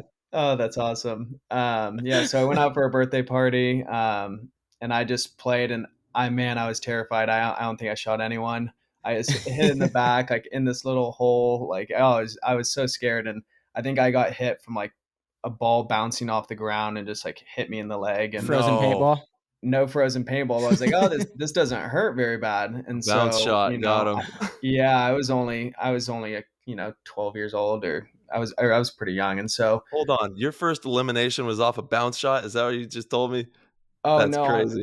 well, didn't break, but I was scared to Oh, I get see. shot. And Okay, so okay. once I got hit, I was like, oh, this isn't so bad. And so then, I was actually started playing the rest of the day, and man, I Yeah. had the best time and kept stuck with it. And there were some other kids who were going out to the field. And we started a kids team once we saw like the speedball side, but we were too scared at the time because, it's all adults Oh, and yeah. and everyone's out there playing. And so we just kept playing at the rec ball field for probably like another year. And then we went over, this is when Camp Pount and the speedball fields were officially built. So when the AstroTurf was laid, and Nice. yeah, we started going out there and we started this team, Marine team. And so we were like, just like, there was higher teams than us, but we were the kids version. And so we would basically go Nice. out to the field and in the morning and blow up all the bunkers. And because like basically if we set up the field, we would be able to play for free. And so we were out Yep. there 7 a.m. every weekend, blowing up the field, taking it down. And from that point, we ended up going to this team called the Pirates. I played there Yeah. for about 2 or 3 years. I went from like D4 to D2, and then in about like a 2 year span. So it was pretty quick Mhm. moving up. I definitely wasn't like at every stage. I felt like when I moved up, except for maybe D4, I didn't feel like I was, I was probably ahead of my. I wasn't playing at the level that some of the top guys in that division were, but I Mhm. was still moving up and I was learning a lot. And I think that was the biggest part, like really taking your lumps. And then when I was on the Pirates, I was pretty fortunate to, I've always said this, like, I think being prepared, but and like putting in the work is obviously the most important aspect. Like you can't get anywhere without putting in the work. But I was very fortunate to grow up in San Diego, just around some of the best paintball players in the world. And so when I was 14, Mike Hinman invited me out to a dynasty practice when I was playing with the Pirates at the time. And I went out there. It's actually funny. I ended up playing with Mouse, and he's been my teammate now for like almost 10 years. But Yeah, that's he was awesome. we did a 2-on-2 day, and he was my partner. So, and at the time, I didn't know who Mouse was. I wanted to be partnered with Oliver Lang, and then Mouse went out there and he had one of the best seasons, and I was like, oh my god, I got to play with Mouse. And at that point, I ended up going on to this team Collision for one tournament. Just things weren't working out on the Pirates. The Oh, felt like sorry, B. I'm so sorry. I swear you said 2014 for what? when Mike invited you out to the dynasty practice. Oh, when Oh, you were 14, when I was you 14, said. yeah. Okay, gotcha. Yeah, what year was that? Uh 2011. Oh, it was right before the 2011 season when Dynasty just went Gotcha. off and went on a Okay. tear that Yeah, year. yeah, okay, gotcha. Yeah. There we Yeah, go. Yeah, that Mouse was had a stellar year for he them. had an Dalton played incredible phenomenal. year. Oliver Yep. came back. Yeah. Yeah, it was Okay, sweet got to it. be a part of that and just have the opportunity to be around them. I actually think that moment that it was just like a 2-on-2 day. I think that was huge for my paintball career. Not like looking back in hindsight, um, when you're playing against these guys who you've looked up to your whole life, I think sometimes, like you said, the nerves can get the best of you. And I felt like I was kind of rushing moves. I wasn't able to think clearly throughout the day. And obviously I was young and they didn't expect me to go out there and stunt, but I felt like I could have played a lot better. And I think having that opportunity to be like, all right, these guys are regular people too, that Mhm. helped me so much later on. So when I Mhm. went to Collision, my body really started to catch up to me. And so in the past when I was on the Pirates, I felt like my mind knew what I needed to do, but my body wasn't developed. Like I was still a kid, so I couldn't I wasn't powerful in my movements. I would get shot on the break a lot. I wasn't able to Mhm. crawl fast. And then going on to Collision, my body started to come together. And so that's when I started being able to make the moves that I would have been able to do if I was getting shot previously because I was either too slow or whatever it Totally. was. And so at that point, I only play on the team for one or two events. And then I ended up going to the Ironmen tryout. And I just showed up one day. And I went to this store, Golden State. It's a funny story. And one of the guys there, he was like the assistant coach of the Ironman. He was like, "Do you think?" He's like, "You should come out. Like just give it a shot, see if you make the team. I was like, all right, sounds good. And I show up the next day, and Mike Hinman, he was the coach at the time. He looks at me. He's like, what are you doing here? And I was like, well, I'm trying out for the Ironmen. He's like, oh, good luck. And I was like, oh, man. I swear he knew, though. I think he was messing with you, because I swear we he talked knew for about sure. having you come out. Of course he knew. Well, I didn't. I don't know. Because for the people for the listeners, Brandon was at the field every single weekend. Anytime I was at the field, I saw Brandon. And I'm sure when I wasn't there, he was probably there somewhere too. Like Brandon was at the field every single weekend, and we would show up, whether we had whatever it was. You were always the kid that would have these really good points. And you're right, your body hadn't quite caught up, but you could see that your mind knew what to do. It was processing everything correctly. Your attitude was, I'm here to absorb information. How can I get better? Very respectful, very humble, and the hardest worker there. That's why you are who you are today. It was from that time. And again, I swear the conversation was already had about getting you on the team before Dynasty picked you up. I had that conversation with Mike. I said, he might not be ready yet, but we need to get him on the team before Dynasty picks him up. And I remember you saying that to me, but I don't know. When Mike said that to me, I thought he was being serious. Mike was probably fucking with me, but I was so nervous. Good luck, kid. Yeah. Good luck out there. Yeah. But we had our tryout that day, and it went really well. And it's because of that Dynasty practice. I really do think that just being able to play against pro players. We even played you guys, Marcelo, at the end of the day. We ended up beating you guys, the tryouts versus you guys. We did the red zone drill. Oh, shit, dude. Yeah. I like it. Yeah, nice. No, that was like a good segue into, putting in all the work and all the time, the sacrifices. Sorry. I want to add one more thing right there. Sorry, B, not to cut you off, but again, I think it's so, I love how we've had to have a lot of the top guys on the show. You're definitely one of them. And these stories are similar. Like, you had that experience with Mouse and Oliver playing against them when you were young, and whether you shot them or not, I'm not sure, but that experience you think kind of transcended your career. I know Tyler has a story about a one-on-one with Oliver that, he won. That changed it for me. Yeah. Changed That's it. awesome. I have a similar story. Yeah, I was way younger. I was like 12 or 13 playing a one-on-one against Isaac Barrow, who was an old Ironman player that I looked up to. And I beat him in the one-on-one. And from that moment on, I was like, I can do this. That gave me the confidence of like, okay, they're not superheroes, right? Like I can do it too. I can definitely, I have the confidence to do that. And so I guess I don't know what the nugget to take from that is if you're listening right now, other than put yourself in position to capture one of those moments. Don't shy away. Like if pros are at the field, go ask them if you could jump on. Go ask them. Don't be arrogant and say, hey, let me play you in a one-on-one. That, like, sometimes that's a little, but ask if you can get some games in, do some drills with them, and be humble about it. Yeah, totally. Be humble about it. And you know what? It could create a great opportunity for you.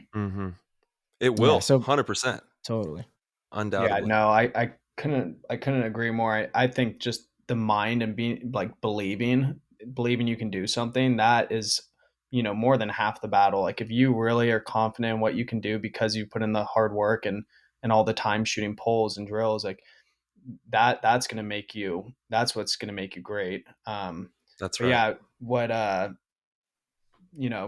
prior to the Ironman, I guess I kind of went over that quick just because, we all had, there's a lot of years to cover, but I would say the biggest part of the divisional aspect for me was being at the field, as Marcelo touched on, like putting in the time. Like anybody can be a great paintball player, but you have to put in the time. And like for me, like when I was a senior in high school, like I took an internship class, and my internship was working at the paintball park. Like I would be out there on Fridays shooting targets, and so I was just trying to play. It's where you wanted to be. That's where you wanted to be. There was nowhere else I wanted to be more. And I know you That's went fast over that time, but to me, that's the most important time of your career. Are those times that mhm, was your foundation, and that's what catapulted you into the pro scene and made you, again, like I mean this, even I've talked to Mouse about this specifically. If you talk to him about it, he'll tell you. We've talked about how like Little B is really the only one that's done it since like our crew of youngsters did it. Um, you're the thank only you. young kid that has come through, and like again, there's been young players that have come through and played well, but you've become one of the elites, right? And that is all from that work ethic, that mindset that you've always had. It's what got you noticed. It's you were, like you said, you were always maybe playing above your division. It's Mhm. because of your mindset and your work ethic. That is 100% why that was always the case. Oh, And it's without so a doubt. valuable for the listeners. So Hmm. again, dude, sorry to interject there again, but No, I just no, want the listeners, because it's valuable stuff. no, that's so important. And even to go back just a little bit, I mean, there was times because I just think this is so important for any divisional person listening.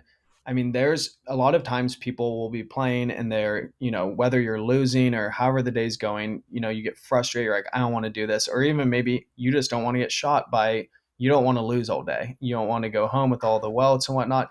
There was times when if you really want to play pro, like you need to go take your lumps. Like we would practice the Ironmen when I was on Yeah. Pirates and I played the snake and I think I got bunkered by Mouse 20 times in a row.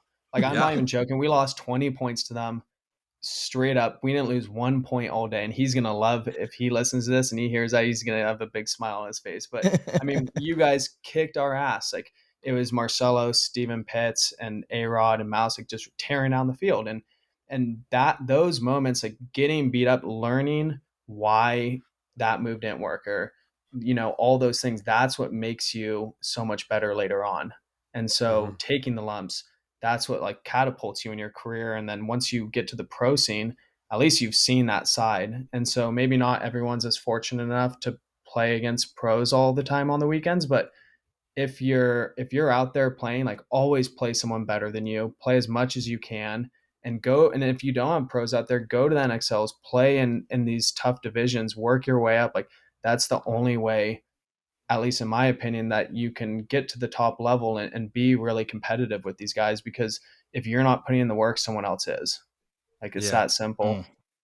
And even if you don't learn something about like, how to navigate the snake side or the center, the Doritos better, or something about the game, you're going to learn some mental fortitude. You're going to Yeah. learn some toughness. That is almost as valuable as anything, is getting that mental fortitude, because everything that transpires on the paintball field comes from within.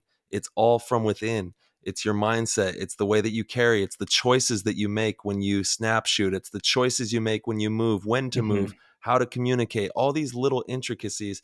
And you really have to build mental fortitude. So losing is the best way to do that.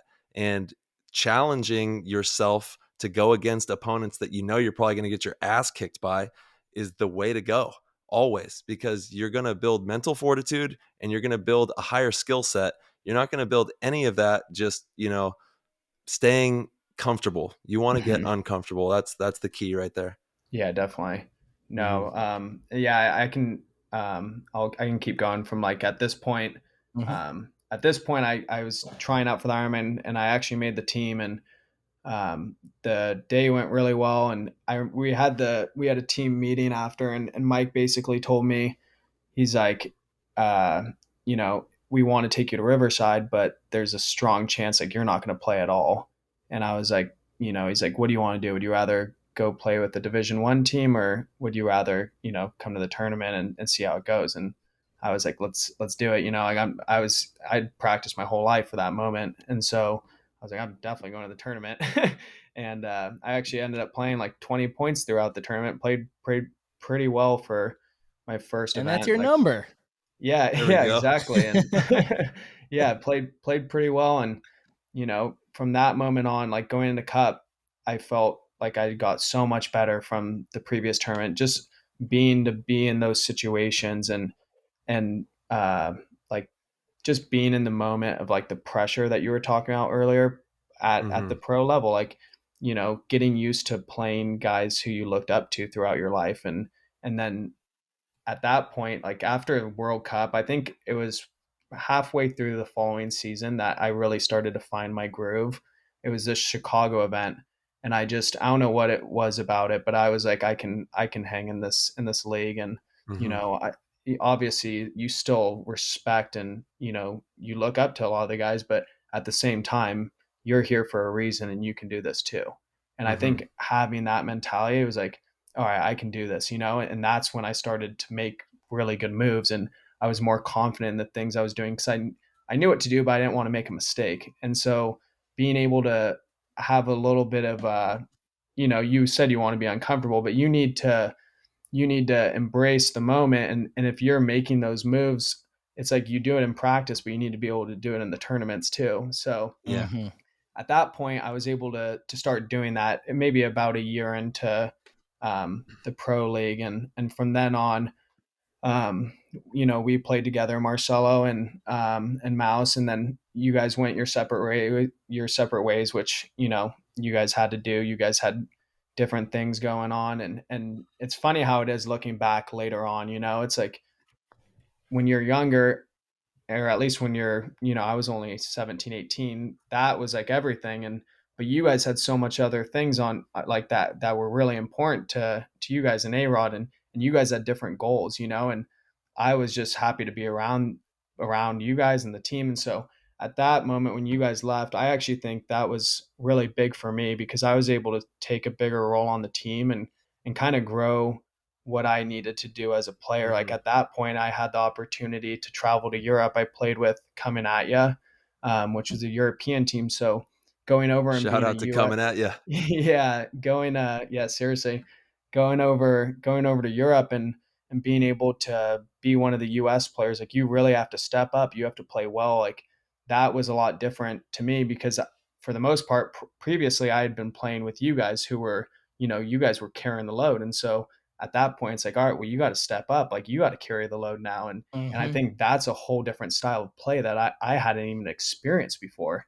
And so being able to be in those situations where you're the guy, like you not you're the guy, but you have Yeah. to perform, and so um No, you're the having that. guy. You're the guy over there. You're It's the yeah. huge. Yeah, It's yeah. huge for the U.S. players to go over there and guess with those teams. And I know that that might come off wrong to some people, but there's a reason they pay for your flights and your accommodations and everything to come over and help them. And so those expectations are also real, right? There's Yeah. expectations that you're going to be the guy. And you're right, it teaches you a whole different aspect of the game. You have to worry about everyone's play, not just yours. And you have to be able to put the team on your back at times. Hopefully you can build a team that, you know, uh, does it together, but you absolutely got to be the guy. Hmm. Yeah, Mhm. no, and that was just an incredible team to play with, and the people that were around them were awesome. Like when I went over there in the beginning of the year, we had done pretty well, and then by the end of the year, we were playing so well as a team. We ended up getting third place. And Heat was There we over there, go. and Tauntauns, like they had solid teams. So for us to get third, that was the best the team had done all 10 years playing pro out there. And so being able to be a part of that was huge. And I think that just gave me like, another a little bit more confidence, like another chip on your shoulder to like, you can do this. And at that point I had been talking to Impact a little bit, and they asked me if I wanted to join the team. So I ended up taking the offer. I think it was 2017 off season. And then ended up going over there, and it worked out really well because Mouse, I'd played with him for those 3 years on Ironman. He's one of my super close friends, and so being able to play with him again was awesome. And just going into the I had played on the Ironman with all you guys, and then when you kind of stepped away, it was a lot more like kids, and it was a younger team at the time. So then going over to Impact and really seeing how a pro team should be run, and the way that just how competitive everyone was, like that was incredible to me because I like if I'm out there, like I want to win more than anything, and being around nine other guys that have that same drive. Bart has the utmost drive to win, Dave, and just seeing like their mentality, like man, I felt like I was relearning paintball. Like Yeah. it was crazy when I when I joined the team, I thought I knew paintball. I did not know paintball. And so, just in the In what beginning, way? In what way do you mean that?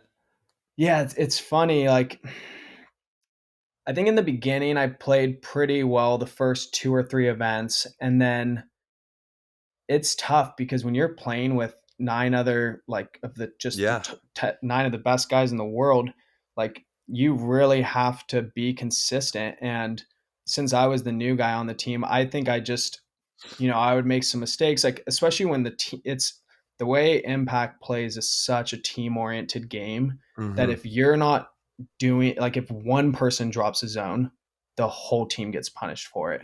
And so I Yeah. think learning, that's why I think some people who come to Impact, like, you'll see some of, like, these top guys, like, even before I joined the team, it's like, how does someone not fit in with, these guys? But it's because it's such a team oriented style. It just takes a little time to adapt. And so Hmm.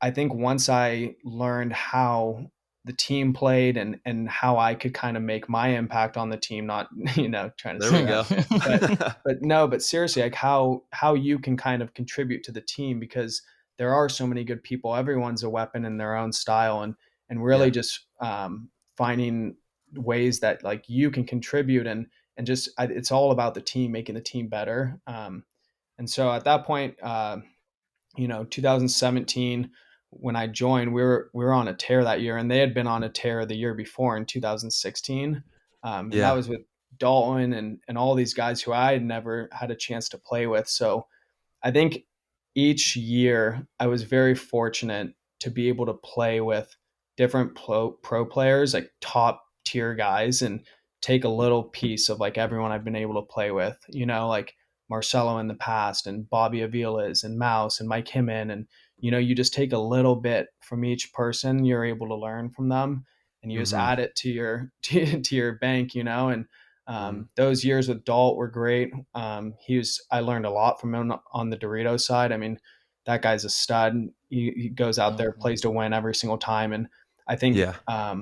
in 2018, he's the man. Like, we were playing this tournament, and I had kind of struggled halfway in the beginning of the year, and I was going out for this point, and it was in the finals against Houston Heat, and it was just a big moment. But we were up like a point or two, and Dalt looked at me and he was like, "B, like, play to win, and, like, play to win always. Like, don't just play to, like, burn time." And I went out there and I fucking played to win, and I made some really good moves, and I shot like 2, 3 people, and that was a huge point for me. Like, just Yeah. like, on my time on Impact, like, being able to make a move like that and really impact the course of the game, that gave me, like, a little bit, it gives you that confidence and that Yeah. swagger. And I think Yeah. at that point, that's when I was really able to start to make my way on the team, and feel really good about, like, the way I'm contributing, and, just being a good teammate, and just like, making a difference on the field. I think it's so important. And from that point on, I feel like I've just been able to progress throughout the years. And Hmm. it's just consistent hard work, and being out there and putting in the time, and just trying to Yeah. absorb as much as you can from everyone around you. And I've been really fortunate to be around some of the best minds in the game, some of the best people. And Hmm. I just can't thank everyone enough who I've been around, and it's been a blessing. It's truly, truly a ultimate blessing. And what are some of the things that that you picked up off the Dorito side from Dalton in that time that you guys were playing together? Yeah, I mean, Dalton and JC, you can't leave Yeah. JC out. Oh I mean, God, that guy's a animal. freaking animal. Yeah, I Yeah. mean, both of them, like, they both play a little bit different. Dalton Hmm. has a little bit more finesse to him, Yep. and JC's more of a bulldog. Like, he's gonna Yeah. just be in your face all the time. And and I think my style is, like, a little bit more methodical. And JC really was able to help me add, like, that bulldog sense to you. Like, I think Nick says this great. Like, there's in a paintball player, there's 5 gears. There's gear 1, 2, 3, 4, 5. Like, you need to be able to go through all the gears. Like, if gear 1 is the fastest and gear 5 is the slowest, or vice versa, if gear 1's the slowest and gear 5's the fastest, a really good player should be able to play. The best pro players have to be able to play gear 1 to 5 throughout any given time in a match. And so if you can only play gears 2 through 4, you're going to struggle later on if you need a really fast point or however the point's playing, or vice versa. Later on in the tournament, if it really starts to slow down, you're going to need to play in gear 1, you know? And so I think being in those situations and being able to recognize which gear you need to be in, like Nick's been a great teammate and just someone to learn from, like the way that he thinks about the game and just like all the Oh different yeah, situations. Like it's dude, just so he's a fan important. favorite. He's a Yeah. PTG He fan is, favorite. dude. I love Yeah. that. Nick's the He's man. just an all-time favorite. I haven't met Yeah. anybody that doesn't just love Nick. He's the man. Yeah. He's the man. He is. He really is. Yeah, great dude. Yeah. Yeah, you're lucky. You know, he's a great teammate. It's a great guy to have around you. For sure. Yeah. I Yeah. mean, and impacts, you know, it's, you know, I don't want to talk too much about, don't want to give away any secrets, but I not, Don't not worry. any Nobody's no, listening. It's all right. no, it's not that, but, I just think, you know, with Dave and Bart, they just bring such a huge aspect to the team. And Bart's attitude, as because he played in the NHL, Yeah.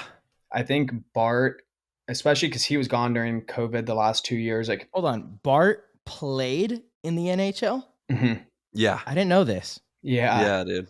Animal. What? crazy, Yeah. yeah.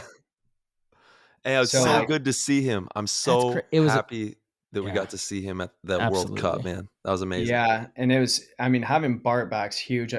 There's Your team it's looked different with him at practice for sure. sure. You know, because we practiced you guys Without a all year. doubt, yeah. And with Bart, there was like, damn, they're back in full strength. You guys, he's a God. What an important role.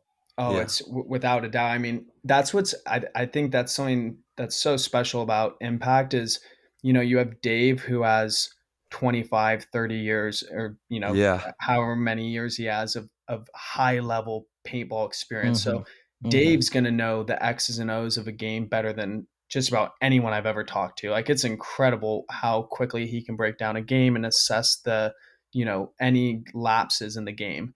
And then you have Bart on the other hand, who also has a really high paintball IQ, but Bart comes from a different style with the NHL. So he's able to, you know, really drive home like the team the team aspect of like working together, being good teammates, like being like just doing everything you can to win.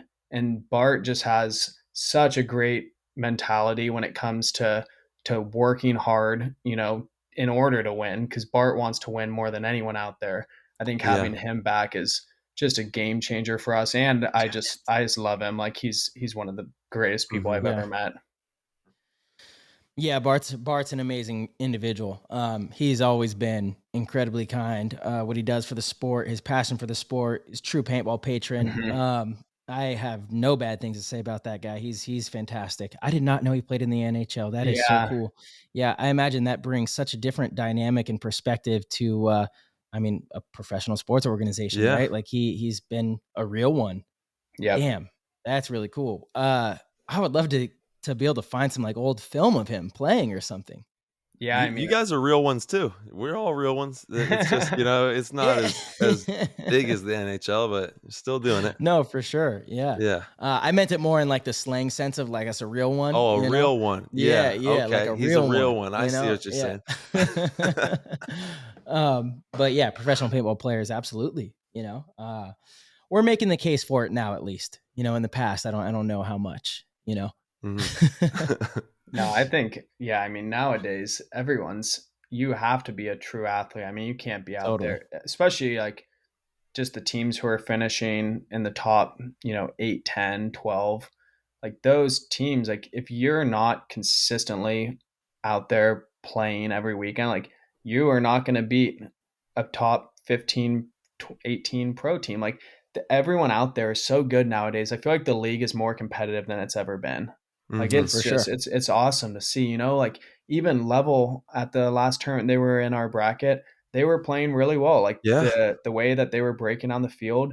I mean, these teams, you can't take anyone lightly anymore. Like there's no No. easy games. Like you have to show up for every single match, and that's awesome. Like that it's exciting because it makes every game so fun. And Yeah, the NXL is absolutely the most competitive it's ever been, and it's Mhm. fun for all of us as competitors, for the fans, and just all around, man. It's a good time. B, I got a question for you. Yeah. And I'm only going to use this team because it's the exact, but really it's more of this era versus that era. Who do you think would win, the dynasty of today or the dynasty of 2005 if they played each other Dynasty in a match? today. Yeah. How come? Like, what do you think the score would be? Oh, like You don't think Alex Frazier, the young Alex Frazier, would still? You think he's better now? I mean, obviously, he's playing the best paintball he's played. First MVP he's gotten. Yeah, dude. Yeah, I think the new dynasty would just blow It'd be it a out of shutout, water. right? Like, yeah, I think it'd be a shutout, dude. Maybe they score 2 points. I don't know. Oliver and Ryan might make a good move, but it's just changed so much. Totally. Yeah. Right? Sorry, I mean, don't you think? Or have you heard? I totally agree. Have you heard? Has anyone said the other side of the coin?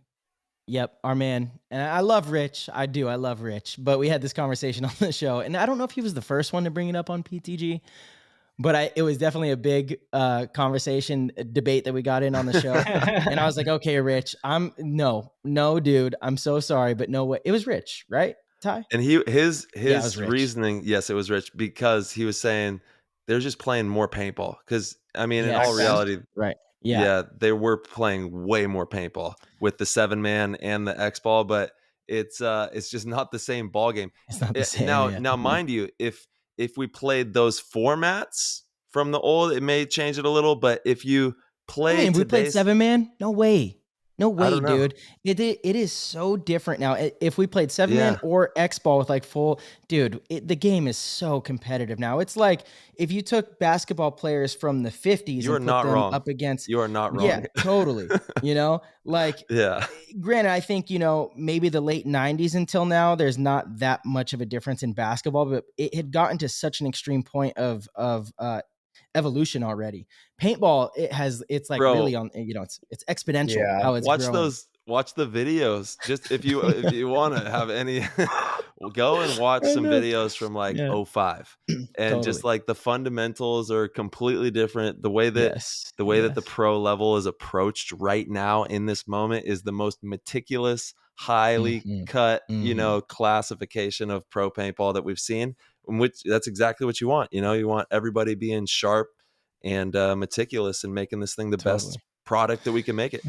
Yeah, and then Miko also was on the show, and I love Miko to death. Dominator. But he's like, oh yeah, like I'm gonna take the 08 Ironmen versus any team, and I'm like, dude, wow. I mean, that team was really good, dude. We were really good, but it just would not. It would not. Mm-hmm. And so I think the biggest reason, because it's okay, we could have our debates with, the boys, Miko and Rich, but so many of the PTG listeners have sent me novels on why the 05-06 team would beat the current team. And I'm like, oh, really? Oh, yeah. Wow. I'm like, dude, and I get it. I totally get it, because they're watching from a distance, right? And if you think back, like being a fan of the 2005 dynasty, they're in every magazine, they're winning they're almost invincible, right?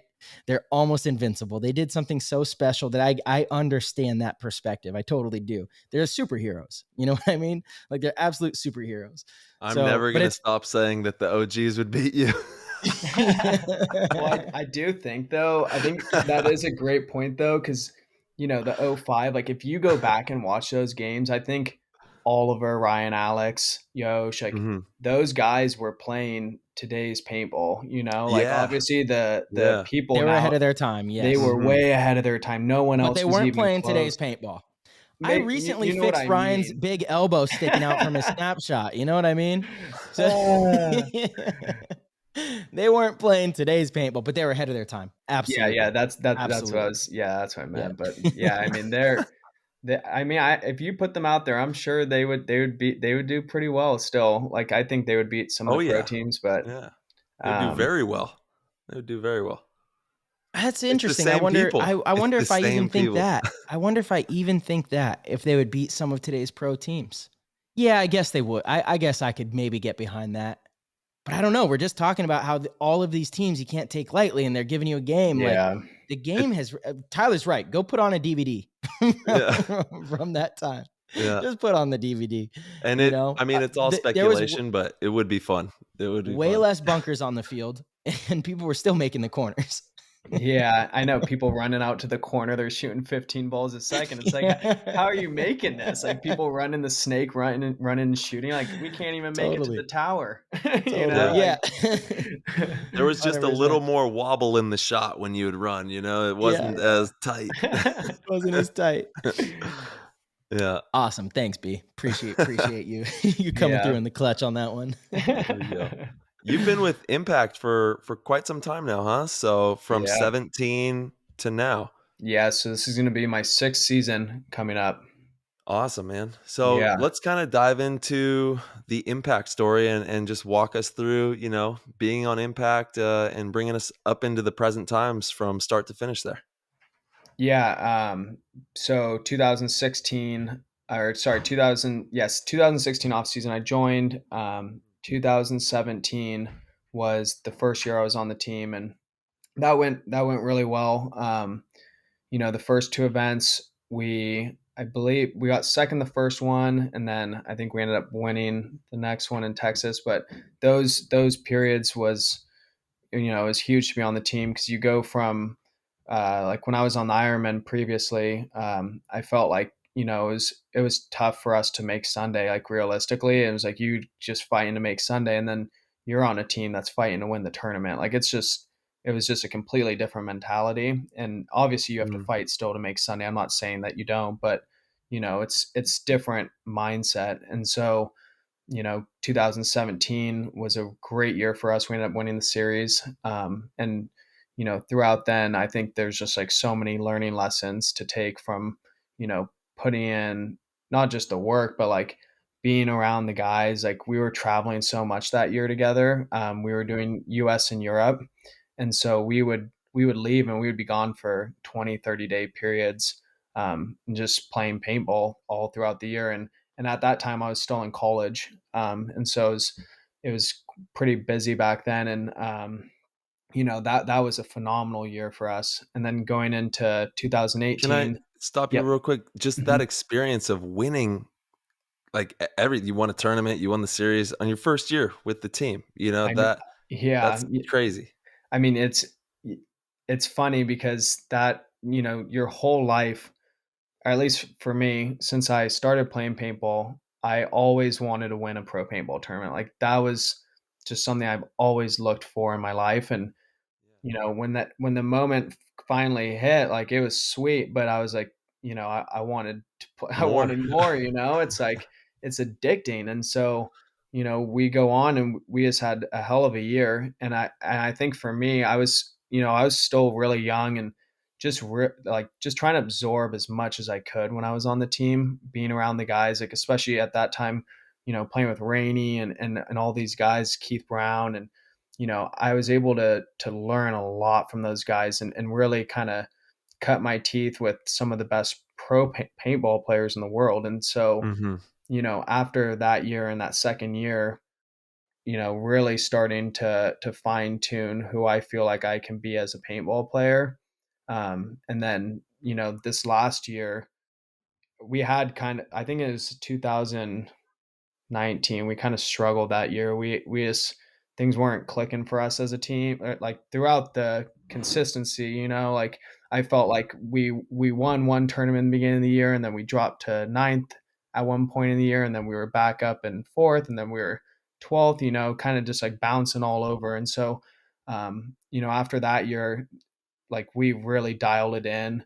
And then going into last year or the previous year was COVID and whatnot. There was only 2 events, but our team is just we're fully loaded. You got Kyle Spick, a Trevor Reeser, Nick Laval, like you just have superstars everywhere. And I couldn't be happier to be with the guys and the team that we are right now. Like the previous year, I felt like we kind of underperformed a little bit, and this year, and it takes time. Like you see Dynasty winning right now, like these guys have been playing together for so long, like just the fluidity that they have as a team. Like we have that, but I think the more time that we're able to spend together, with Trevor joining the team and Kyle and Matt Jackson, and now we have Zach back. So getting all of these personalities, like everyone's a type A personality, like everyone wants to win, everyone works hard, everyone's, a beast on the field, but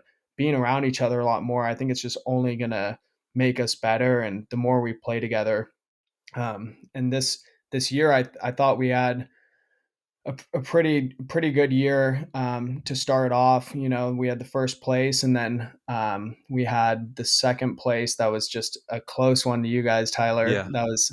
That was a tough one to lose. That was one of the tougher losses I've had. And then What made that one so tough?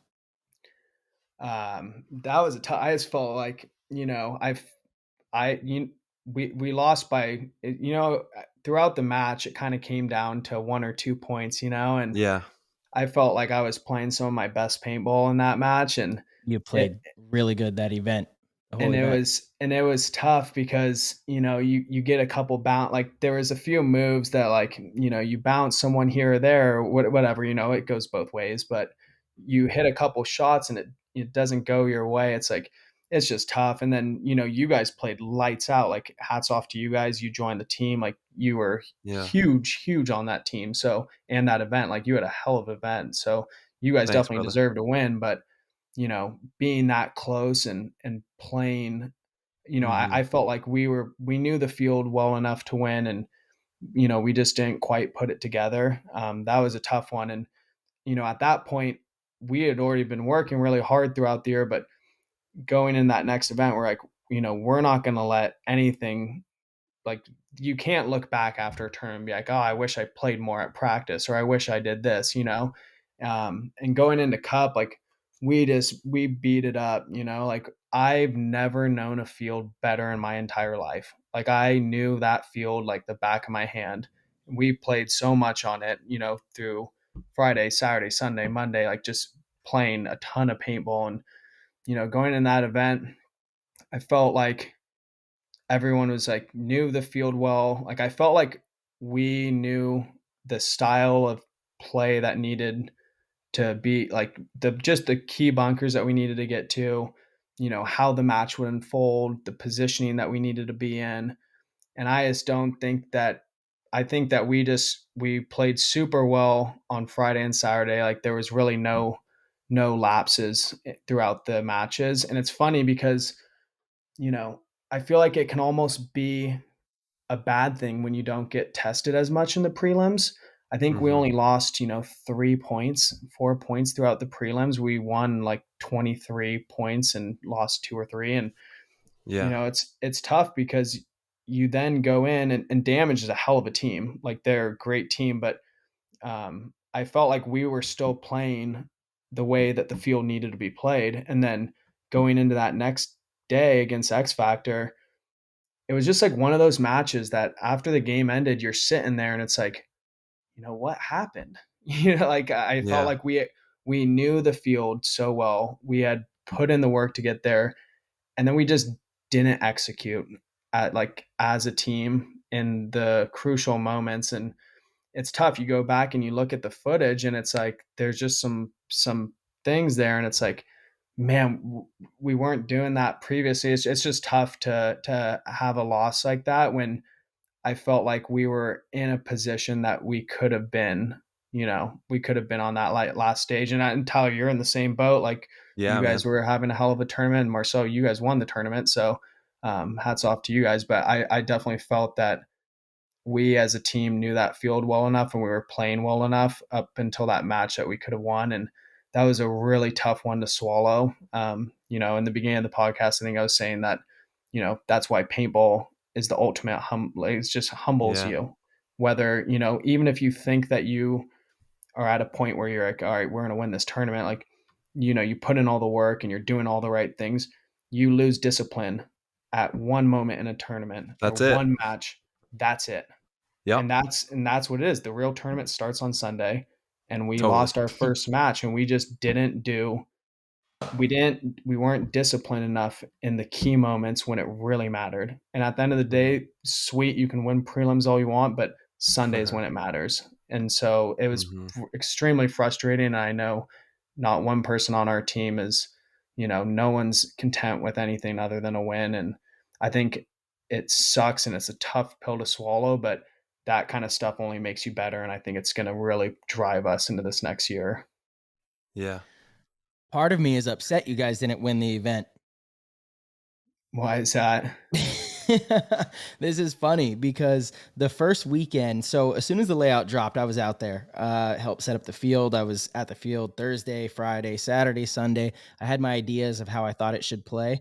And I had a lot of arguments with guys on our team of how it should play. And then we get to NorCal and you guys are playing it the way I thought it should play. And you guys are stomping us at practice and still had kind of arguments on certain things. And then we get to the event and still I'm like, was convinced that you guys were playing the field better than anybody. Right. I think I even commentated one of your guys' games and I was talking about just how well you guys were playing the field, how it was so Sunday paintball. Like you guys knew how the field was going to develop. Right.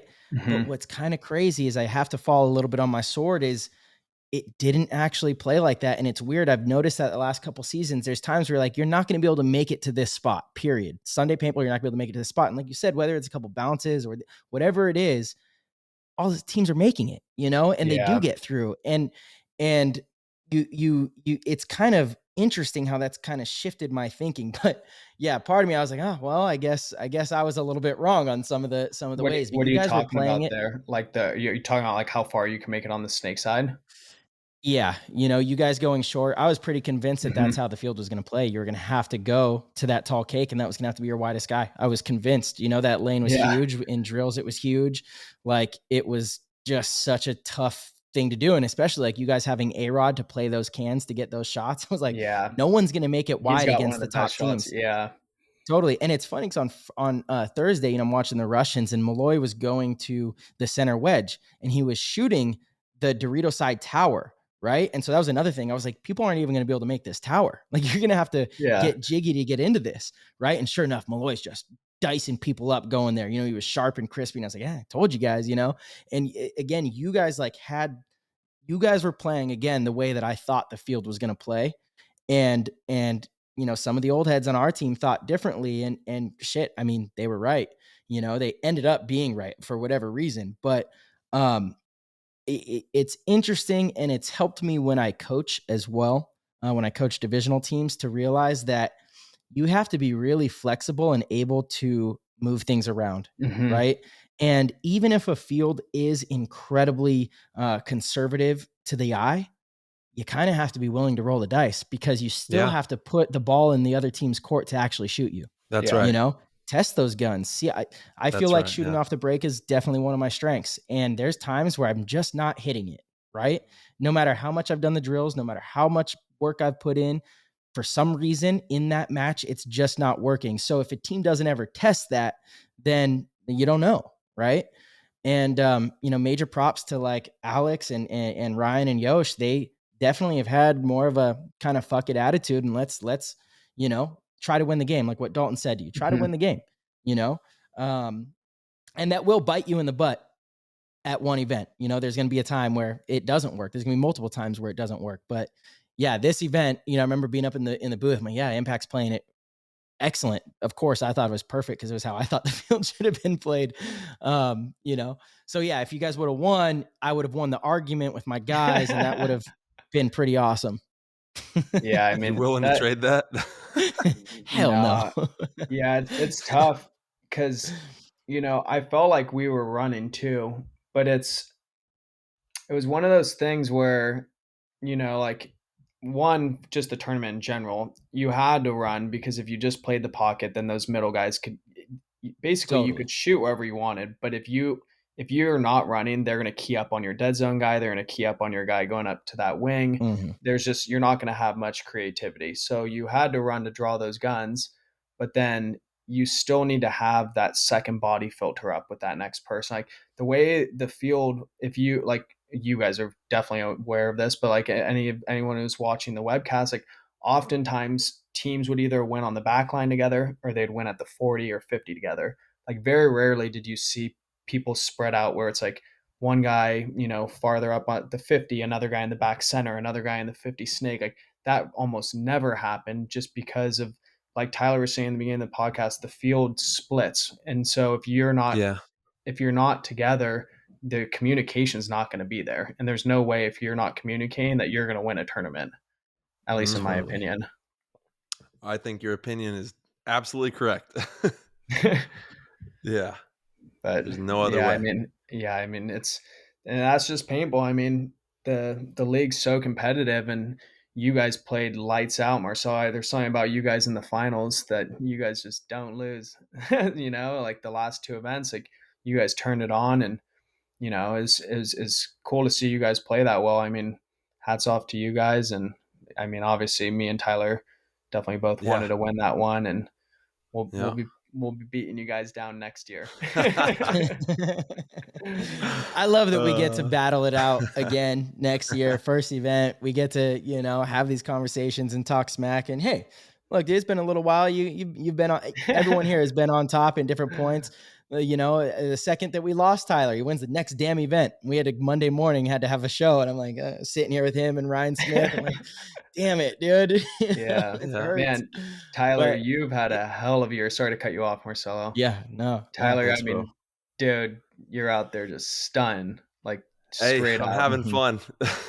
It's awesome. Having fun. Watching you play is sweet. Like this past year, especially you've been playing a different role. You've been playing the 2 a lot as well, and the 3, and felt like snake a lot. Side. I played snake side all year. You're playing snake side. Who knew you could do that? You're sniping everyone. I knew you could play there, but that's where I started, it, man.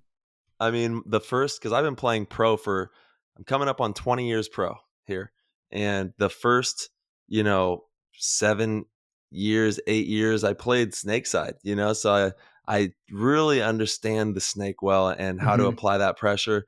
And then I, played Dorito side for another, 7 or 8 years. And I can pretty much go anywhere, but it's just all about being a good teammate, no matter where you are on the field, providing your teammates with the tools they need to win, and then making some damn good shots and making some damn good moves when they need to be made.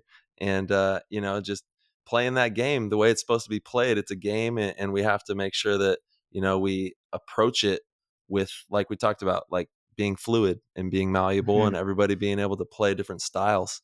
That's how you get it done. But thanks, bro. It's been, dude, this year was crazy. This year was a whirlwind. It was insane. No, you crushed it this year. Thanks. Yeah, when we had Blake on yesterday, I was saying that Tyler made a lot of it look effortless, pulling off these 1-on-2s, 1-on-3s. It was like, shoot you, consistently. shoot you, shoot that one over there, like sliding into it looked really effortless. I'm like, is bro even sweating? Is he even sweating? Kind of crazy. I agree, Ty. Yeah, definitely been on a good one this year. Yeah, you too. I mean, all of us, man, we're all working our asses off. And that's what I love to see is all of us just, like you said, we're working hard. The league is tougher than it's ever been. Paintball is growing. You see it at World Cup. The buzz is back, man. People are like, man, you see this? Paintball is back. Paintball's back. You can feel it in the air. And paintball is growing. And that's right where we want to be, man. We got to keep just applying this pressure and keep having fun with it. Definitely. Yeah. No, I mean, I can't say, like, paintball has just changed my life. Like, it's like we're just all so fortunate to, travel and the people that you meet. I think that's a big reason why, obviously we're all competitors deep down, but the people that you meet, people from all walks of life, and you have friends from all over, and we're just all so fortunate to be around and be a part of the sport. Dude, we get to shoot gelatin capsules at each other and run around on these paintball fields. And, it's like you're just a big kid out there. When you play paintball, you feel like, you're 15 again. You feel like it's your first time back at the field.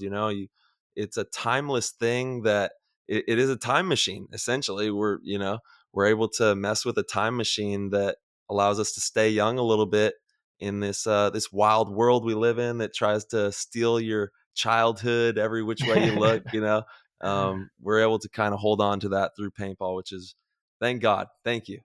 Yeah. We got paintball. Yeah, 100%, man.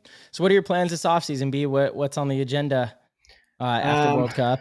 yeah, I'm just going to Cabo this weekend with my family, and then honestly, I just want to play a lot of paintball this off season.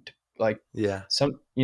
the previous year or 2 years ago, I was doing my shoulder surgery, so I haven't been able to really dive in and play, throughout the whole off season. So I think I'm going to take another couple weeks. I think just the mental break's really important to kind of reset and reboot. But I really want to, be out there and putting in the Mhm. work because I think the next 4, 5, 6 years, I think, I'm really excited for the opportunity that we have as a team and kind of where my body just feels so good right now. And I haven't thought about my shoulders at all. Like, I just know that I can bring another level from where I'm playing at. And I just excited to, have the chance to do so. And I just want to Yeah. be as sharp as I can come next year and put in that work. So I'm ready. Hell yeah. Attack it, man. That's what it's all about. Where exactly are you living at these days? Congratulations, by the way. I think that secured the bag on a new spot for yourself, which is amazing. And where's home at for you? Yeah, I'm in Pacific Beach. I'm like 5 minutes away from Kyle and Ryan. It's funny. Yeah, Right down the PB. street. Yeah, a little bit outside. I'm in this area called Bayho, so like a little bit outside of PB.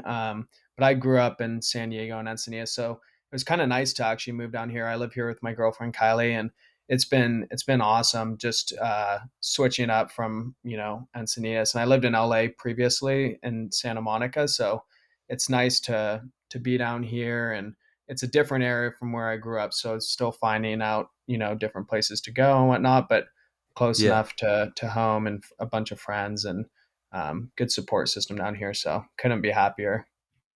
dude, PB is rad. PB is rad. Yeah, some good Yeah, times. it's a nice spot too, especially that you're just like right outside of it. It's Yeah. perfect. Mhm. Yeah, You're you not don't in get the too madness sucked yet. in. Yeah. Mhm. Yeah. Shout out to Pacific Beach. Yeah. Lil B, why did you choose number 20? It was my number in football when I Mm. first You started. played And then, football? yeah, What I is this, mean, Pee Wee football? oh yeah, it was what is it? Yeah, basically I was in like seventh, eighth grade. Um, yeah, I was number 20 and just kind of always carried that with me. So you just randomly chose 20 in the Pee-wees, or they gave you that number, They gave actually? me the number, That's and right. then that's just like, I don't know, there's something about the number 20. I mean, everyone has their Yeah. own connection to a certain Yeah. number, and Mhm. 20 is just, it's, I don't know. I that's just my number. I love it. Nice, dude. Awesome. Well, my man, we've got some questions for you. We have Oh, our sweet. iconic question. We have some Discord questions from the PTG fam. Um, so before we let go, let's get into that. The Awesome. iconic question is: when you joined Impact in 2017, you were coming to a team that was already incredibly successful. Was it a bit intimidating in the sense that there were a lot of expectations for excellence in the Impact program? Mm, it's funny. I was actually asked that by PB Nation right when I joined, and it was actually almost the opposite. I didn't have an expectation of the team was very successful, and yes, it's you're going in to play with these guys, and it's going to be extremely high level. But um, I think at that point, I was more in going in like I was just excited to be on the team, and I didn't have set expectations on, I need to be doing this right away or anything like that. I think I was just like very open and excited to be a part of the team and the opportunity. So I didn't have set expectations. I did want to go in and really play well when I got on the team because I wanted to prove to the guys that I deserved to be there. But other than that, not too much. And I think that just comes down to playing a lot of paintball. I think just being Yeah. able to internally know that you've done everything you can and you deserve to be somewhere. I think that's like the key thing, because if you don't put in the work, or you skip a couple weekends here or there, you don't go to the gym that day, that kind of stuff creeps in your mind, and the mind is the most powerful thing. And as long as you're doing all the things that got you to where you are, then at that point you should feel comfortable, or not comfortable, but you should feel that you were there for a reason, and so I didn't have set expectations, but I was definitely excited for the opportunity, and had the utmost respect for everyone on that team, and was really happy to be a part of it. Yeah, and shout out to Iconic Paintball, everything that they're doing in the sport. Mad love for Seriously. them. Yeah, go to iconicpaintball.com and check out everything they have going on. I do have one question before I get into the amazing PTG World questions just on my own. You played paintball, you went to school, graduated Cal Poly. Congratulations on that, man. That's a huge achievement. What resources do you recommend that have attributed to your success with juggling all that, with being able to, with handling all that pressure of being successful in school and being a top level pro paintball player? Yeah, no, that's a great question. You see this a lot. Almost everyone who's younger is either going to school, or they maybe step away from paintball Yeah. to pursue college, and don't think that you can balance both. And you most certainly can. Yeah. But you have to put your best foot forward, and you need to make sacrifices, So I think it's you have to find a balance between, we all have different I saw this quote the other day, and it was by the CEO of Google, and he was saying that uh, in life there's 4 rubber balls and then 1 glass ball, and the 4 of them are like your friends, your family, soul, and then some, I forget what the last one is, and then the rubber ball was work. And like you can drop them all, and Sorry, the glass ball was work. I thought the sorry four were sorry rubber. sorry, the 4 were glass, and then 1 Okay, was gotcha, rubber, and that one was gotcha. work. And that kind of falls in with school almost, and it's like those ones are always going to be around, they're always going to be there, and I think that you need to put your best foot forward always, but you really need to take accountability for like what you're doing in your life. Like if you're around paintball, um I think just spending the time traveling with the guys, like those kind of experiences, you can't get anywhere else. And, you know, being able to leave school, and hold yourself accountable to study on the plane and do the late nights, go to the practice, and, you have to study after. But at the end of the day, you look back and you're like, thank God I did this. Like I was able to go to Europe 20 times when I was in college. So if you make the sacrifices, it all ends up paying off in the long run. Because if someone says you can't do it, then you're just either not prepared enough. Like you need to be on top of it. You need to go talk to your professors the first day you get in the class. Like there are so many times I joined a class and I told the professors like, hey, this is my job. Like I play professional paintball. This is when I need to be gone. A couple of teachers were like, no, you can't miss a midterm. I'm like, all right, had to drop the class, take a different one. And Yeah. maybe I have to take a 7 a.m. class every single day, 6:30 a.m., and I have to get up while everyone else is sleeping, but I'm able to go to the paintball tournament and I'm able to do these things. So there's always Yeah. a way. I think you just have to find it, and you have to you have to make the sacrifices, whether that's, missing a party, or not doing certain things. Like if you really want something, you can do it. It's just putting your best foot forward. You gotta fucking want it. You gotta want it so bad, right? And then Yeah. it's yours, dude. That's all there is to it. You even made it to prom, dude. Yeah. I That was a remember that. long time I ago. know. God. I know, that's crazy that just popped in my head, though. I remember you going to prom. That's nuts, dude. Yeah, I've Oh, known that him was Yeah. a for a blinking of an long eye ago, time. 7 years ago. Yeah, Yeah. it's Oh, crazy. man, I remember how excited you were. That girl you had, good for you, B. Once upon a time. Dude, Young life is B. amazing. Life is It great. is, dude. Sorry if I rambled on Uh, that one a little bit. No, that's what we That want was right there, man. excellent. That was a great question, Tyler. Man, it was a great response. So, No, that was gold actually, because that is an important thing that a lot of players struggle with understanding how to juggle and how to navigate chasing a paintball career. Is like you look, you can make money playing paintball and doing all of the things within the sport to treat it like a business, but you really have to go all in. Most of Mm-hmm. the time, like if you want to be able to take care of a family and do all these things, you might need another job, or at least another job until you get to the point to where you're one of the higher paid athletes and you can travel and do clinics and make money on merchandise and things like that. So going to school and getting a degree and having another option is a really smart thing to do, and you can do it. Greg Sewers, I remember, Oh yeah. being on the same team with him when we were on the Ironmen. The amount of sacrifice that he made to make it to where he could still get his degree and come to all the practices, come to all the events, and then same with you, Brandon. It's a lot of hard work, but it absolutely pays off. It works. What do you do now for the listeners? What's your job title? I work at Hulu. I was an account manager. I just got promoted. I'm You're a a Hulu dress. dancer? No, I work at Hulu, the streaming company. And I'm a addressable sales planner now. It actually works Nice. out well because I worked in during my senior year or junior year of college, I think, or sophomore year. I interned at Dye Precision for a little bit, and it was awesome. It was sweet to be around paintball and stuff. But I think I get so much joy from playing paintball. I didn't want to mix the two between Mm-hmm. working in the Totally. industry and then playing, because it's two very different things. And I think at that point I realized I wanted to do something else out of just I didn't really want to work as much in the industry. I wanted to try to pursue something else and find something, some type of job that I love as much as I love playing paintball and spending time out there. So that's what I've been doing right now.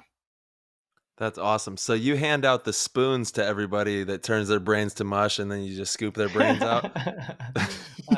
Not so much, but I we're think giving that's you like guys their slogan. Like I we're remember giving you watching a guys all the Hulu. quality content. There was a Hulu commercial where they were like it turns their brains to mush, or it was like one of these famous actors that was saying it. It It was was probably our hilarious. Huluian. Yeah, yeah, Yeah. definitely. That's funny. That's That amazing, is man. funny. All right. Shout out to PTG World. The Discord is popping. We got a few questions for you here from the community members. Anybody who wants to become a part of the PTG World, you just go to ptgpodcast.com and it's in our Patreon and you can sign up there. But we have Kalen, and he's No, you took wondering. my question. Oh, sorry, buddy. Uh, from Inspired Paintball. Check out Yep. Inspired Paintball as well. Shout out. Brandon, what is your first confirmed kill as a pro on the field? Who was your first elimination out there?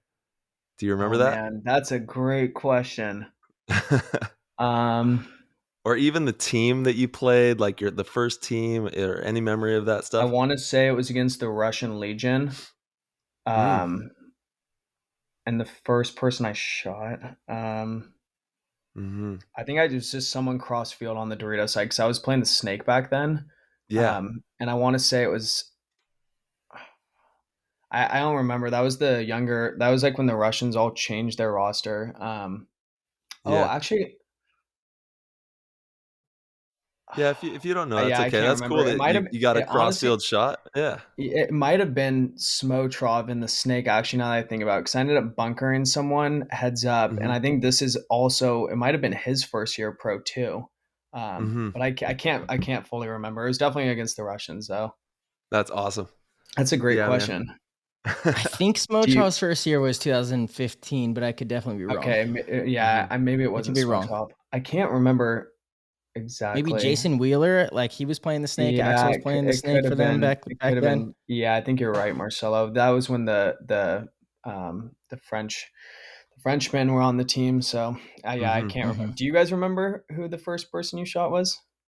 I do. Mine was Ryan Williams from Aftershock because I was so stoked that I got him. He was like one of my favorite players to watch when I was younger. And I rolled up to the center 50. My very first point, it was no lie, like the water in New Orleans at this tournament was ridiculously high. It flooded the whole, like bunkers were floating away on other fields. And I trotted up to the X and I got Ryan Williams. He popped over the top of this sub and I got him and I was like, Oh, yeah. wow. And then I got shot, not too long after that at the X, but I got one of them. Damn, that's awesome. Yeah. Marcelo. I have no clue. Okay, I don't know thank the you. I'm first not pro I alone. shot, or I mean, I like my first tournament was Chicago 2006. I couldn't tell you who the first pro that I It's shot tough, was. Like, not especially even because close. Yeah. your adrenaline's just pumping your first pro Yeah. tournament, first pro match. Yeah. I think I was just I don't trying even know who to. we played our first match. Yeah, The only thing I know from that yeah. event is we played excessive in the finals and lost. That's the only thing I know. Your from first that pro event. tournament? Yeah. Yeah. It's That's crazy. that's It's a weird great, that my the great mind finals. is. question. Straight to the finals in your first pro tournament, Marsh? That's crazy. Yeah.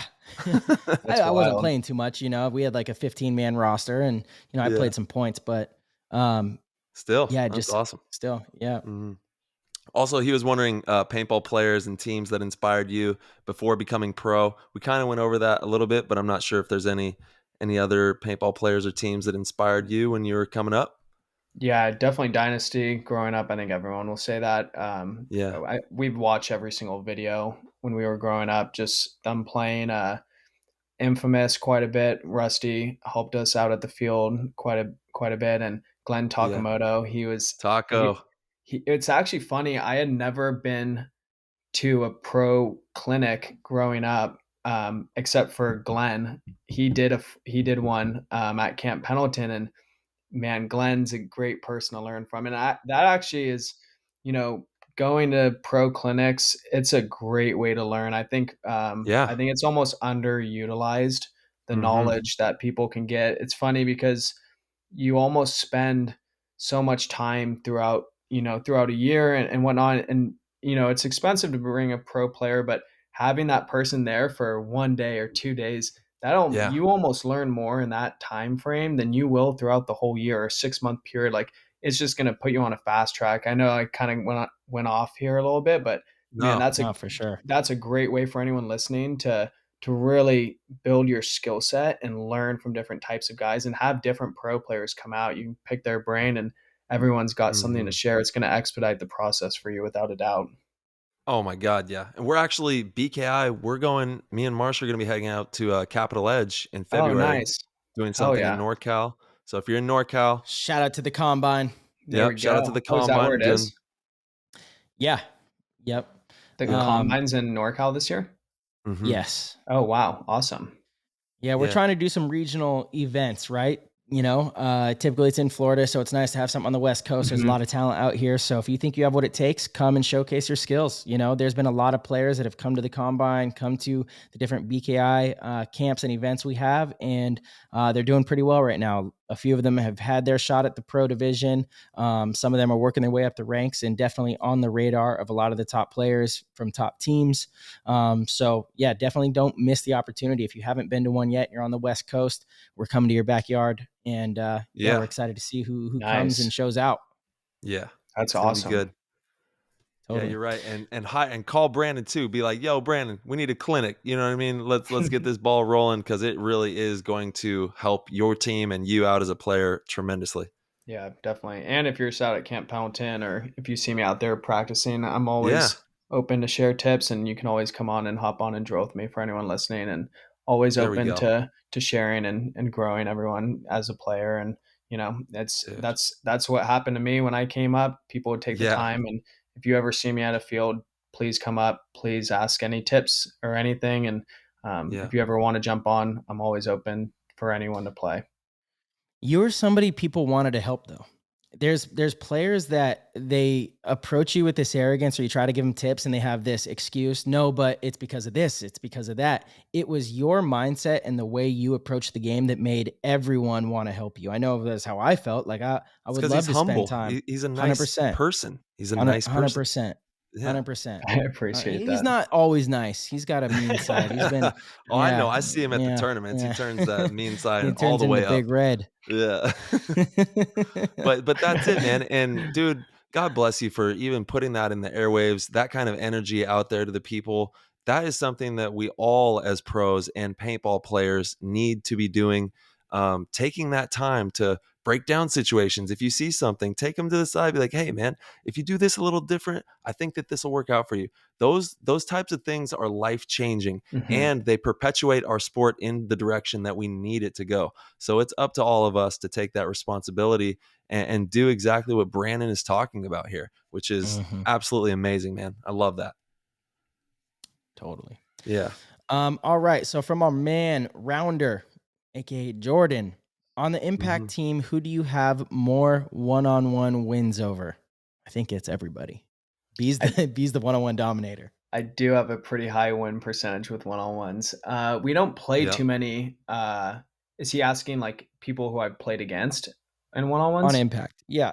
Yeah. Like who do you beat the most in one-on-ones? Who do you dominate? Well, it's got to be Mouse or Kyle because no, it has to be because we don't do one-on-ones really too much at our team practices, and we're always playing out at Camp Pendleton. So I'm sorry, Kyle. I definitely think I've beaten you a little bit more in one-on-ones. Me and Mouse are close. Kyle's close too, but we definitely come beat on, it up quit out keeping there. it PG. You skunk both of them, don't you? It's good. Brandon's fun, nasty with the one-on-ones. One-on-ones, one-on-ones are are amazing.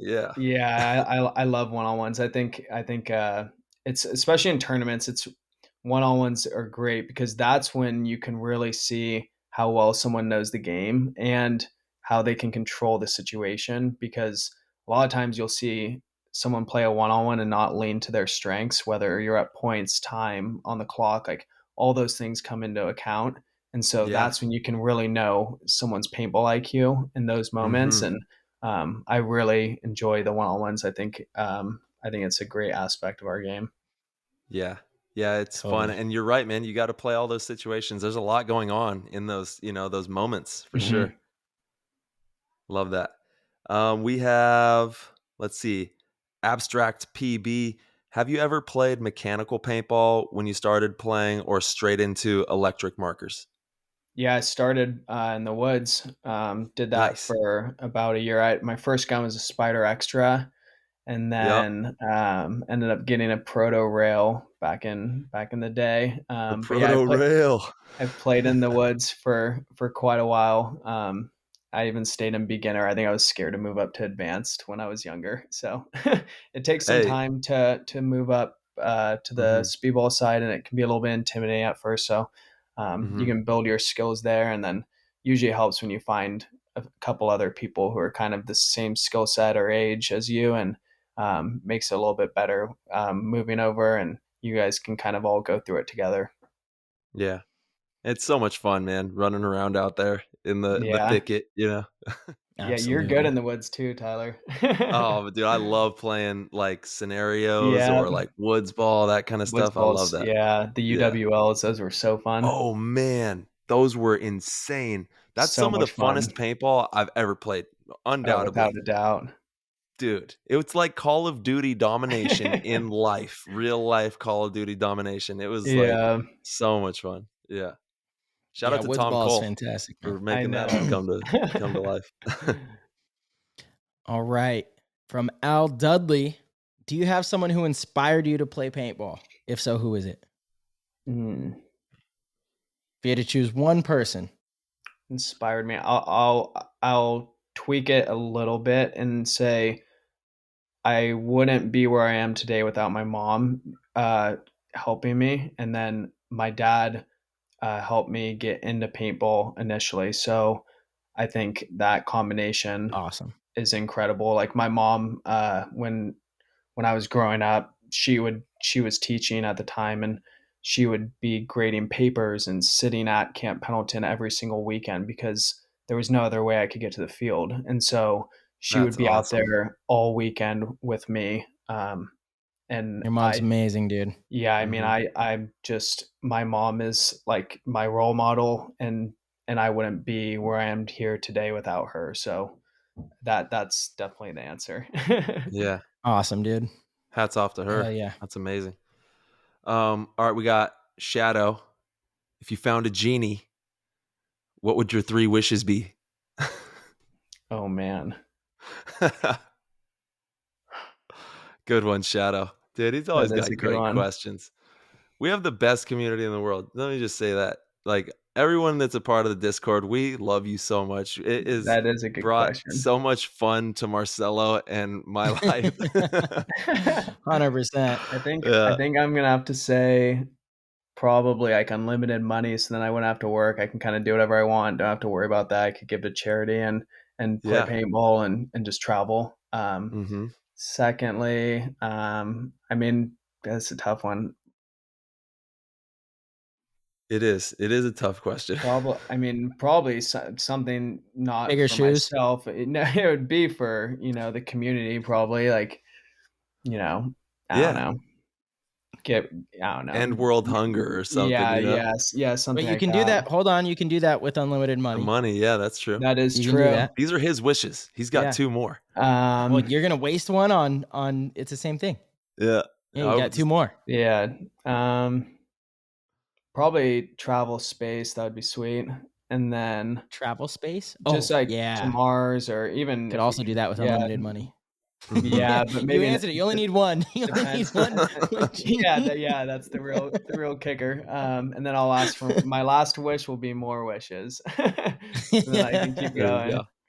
Just keep Love going. it. That's a good question. Nice. That is for sure. More wishes.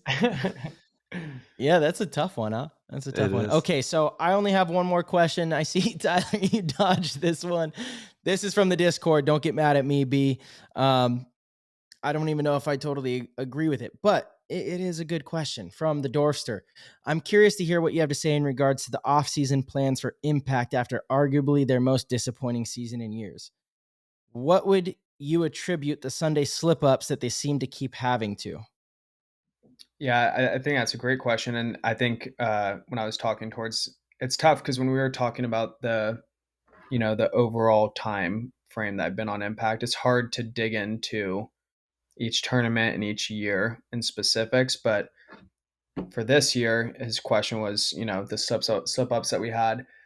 I mean, we had a first place, a second place, and then we had 2 finishes that we had this last one that was not very good. And then I think our other one was like a third or fourth. So we weren't But that. this definitely was not the most disappointing season that Impact's had either. Yeah, That's why I don't agree with I mean, that.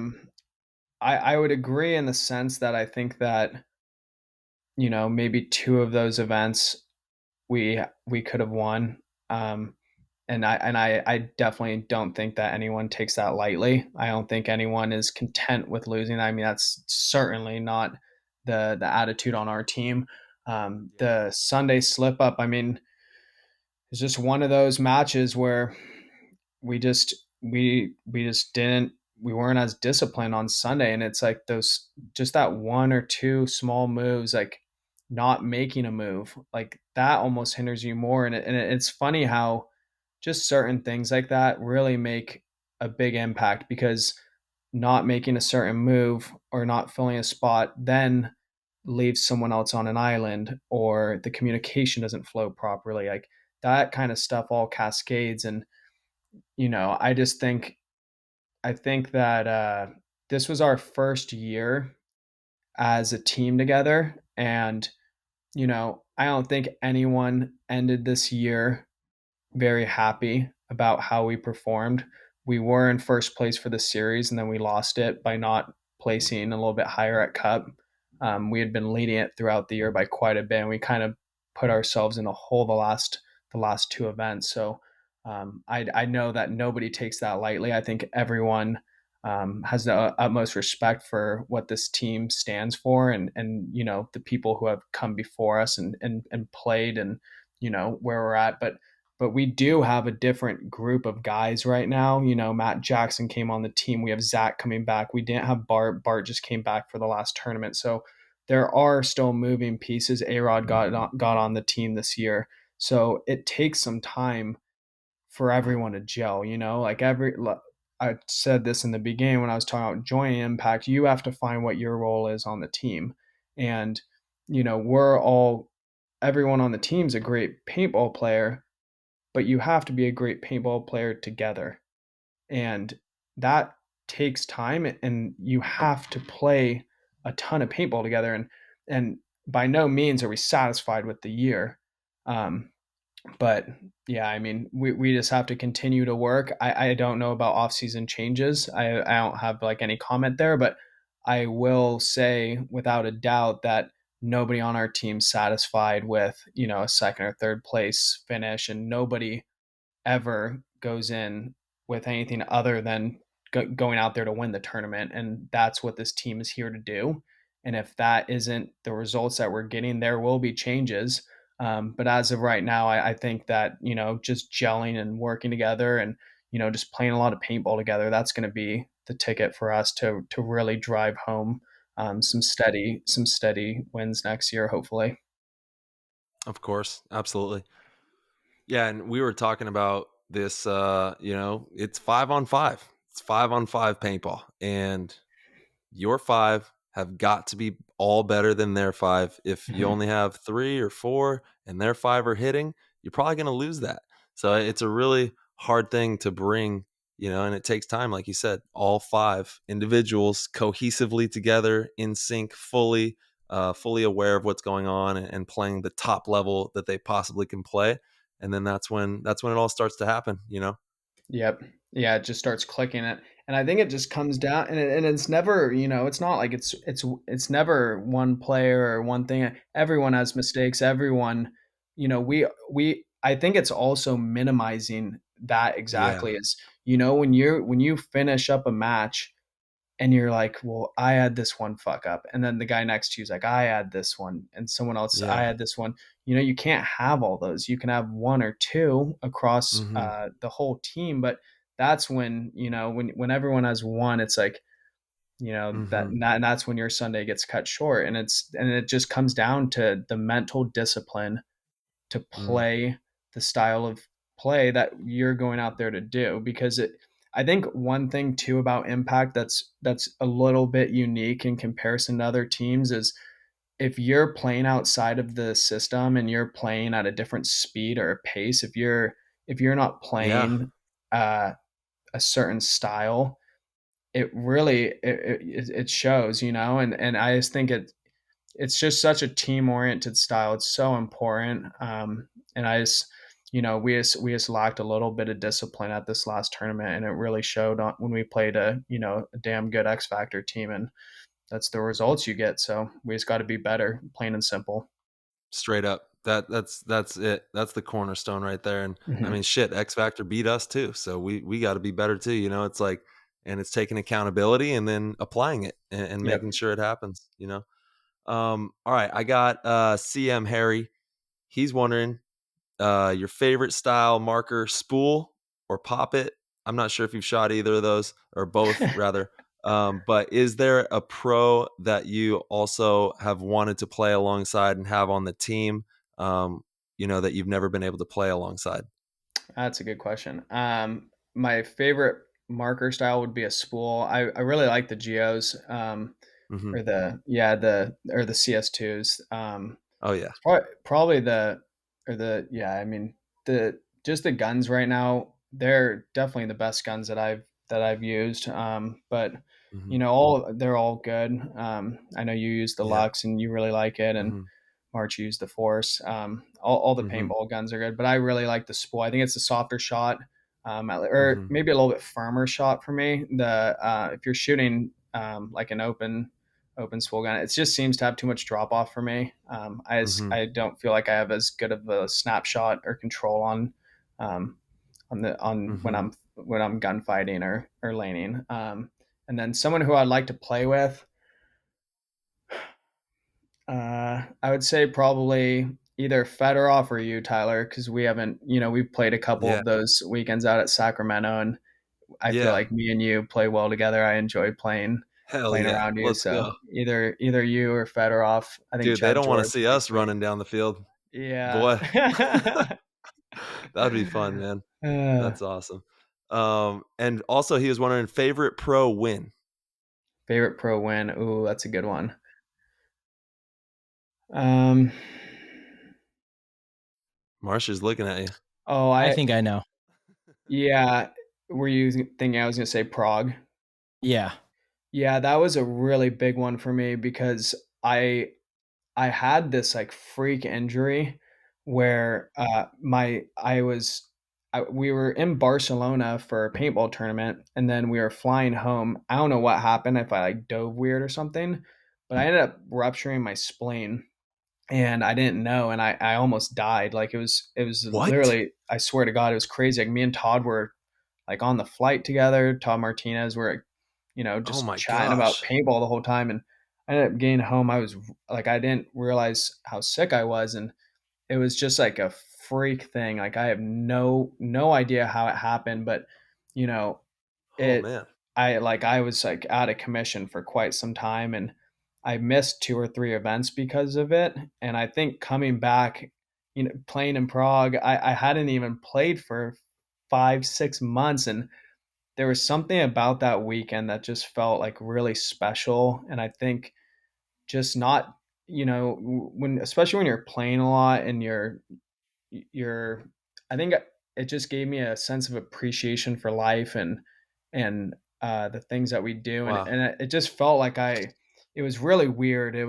I just felt like I can't even explain it, but it just, the Mm-hmm. whole weekend felt like it was mapped out to be a Mm. certain way, and it was just from the start of like the first point that I had, it just felt like it just one of Yeah. those Stars weekends that aligned. everything was clicking, and it was just felt perfect. Um, and it's funny. My dad passed away when I was pretty young, when I was 13, and a lot of times before I'll play a tournament or a match, I always think about him, and a lot of times I think like, he's kind of with me and whatnot, Mm-hmm. just, if he's, watching or whatever. And Yeah. before God that, bless him, man. yeah, and before that match, going into the finals, I was like, just in my head, I was like, I don't need you with me. I can enjoy the show. Like I just felt so good going into that finals match. Like, and it's just kind of the stars aligning. And yeah, that was a really special tournament for me. Just to be back and really competing at a high level. That was Yeah. definitely the one for me. Dude, I remember That's when you awesome. missed a Yeah. couple events, I had no clue that it was that crazy. Like, whoa, Yeah, I I'm glad lost you're like okay, my man. spleen and part of my pancreas. Like it was Jeez. just I don't even know how it happened. Like it was just one of those things. And but Yeah. it's funny because something like that, it changes your whole outlook on life. And I think Marcelo was awesome and came and visited me in the hospital. It's weird, you lose 20 30 pounds, and it's tough. Like I had to learn to walk again. And it was just like, it's wild, like especially like after a week and a half, once I was out of the hospital, like being around people again. Like I hadn't been around Yeah. anyone other than a nurse. So those kind of moments really just give you such an appreciation for being healthy, eating the right food, and like family and friends, and all of the core aspects in life. Like that kind Mm-hmm. of stuff, like it'll shape you instantly. So Mm-hmm. you know not something I would have asked for, but definitely a lot of life lessons to come from it. Yeah. Totally. Well, I'm glad you're running around on these paintball fields with us, man. That's Me crazy. too. Yeah, dude. Oh, it's such a high level too. You're 100% now. Yeah. Yep. Yeah, I remember that event. I was out there in Prague, man. You Jeez. played lights out. That MVP was so deserved. You were on a mission, and man, I love to hear a story about before that match. Kind of your process with your dad, because I've told the story. I go through a similar process since my dad passed away, and it was so weird in Chicago. I could like literally look up in the sky and see this almost like cartoonish laughing version of him chuckling down watching me play. Like it was, I was kind of like putting him there, in my Mhm. mind, but it was like that's how I was Yeah. envisioning him, like watching the games, and remember like looking up before the finals and like similar thing, like get ready to enjoy the show, pops. Like, this Yeah. is our event. So that's Yeah, that gives me that's chills. super that is That gave me super, chills super too. cool to hear, man. Yeah. Yeah, Jeez. it's special, man. They're still here with us. They always will be. They're Yeah. in our actions, our words, our thoughts. And Yeah. yeah, man, B, that is a special event for you. I'm glad you have that. Much deserved. Yeah, Thanks, man. March. Yeah, no, yeah, no, you couldn't have said any better. Yeah, you've earned every step out there, kid. You just keep doing what you're doing, man. You're having fun, and we can't wait to play some more ball here. In I know. 2022 is Totally. right around the corner. We'll be right back at it. Yep. I'm excited. Yeah, it's gonna be a tough year. A lot of competition, man. So next year is gonna be pretty phenomenal. I'm excited to see some of the offseason moves. I mean, B, do you have any juicy rumors? Do you know of anything going on?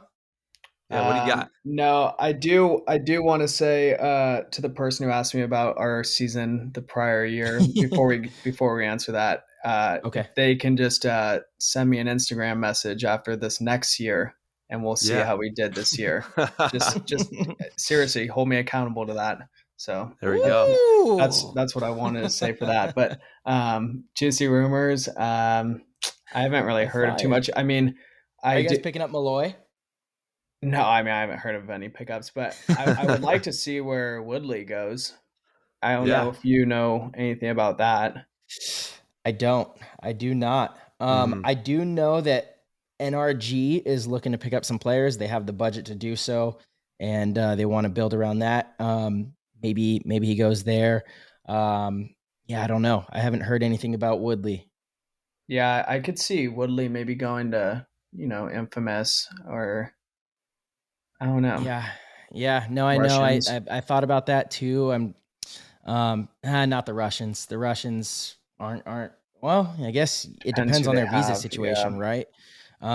Woodley is a wild card, and that's part of his play style. He goes out there and he wambles, and he Mhm. is really damn good at it. I Yeah. don't know if the Russians would want that kind of style. But Woodley is great at what he does. He definitely brings a presence, to whatever team he's with. So, yeah, curious to see where he goes. Curious to see what's going to happen with the Ironmen. I know a lot of their contracts are Oh, up, so yep. I'm That's it. Yep. curious to see if I feel like they really struggled to find their identity since A-Rod left.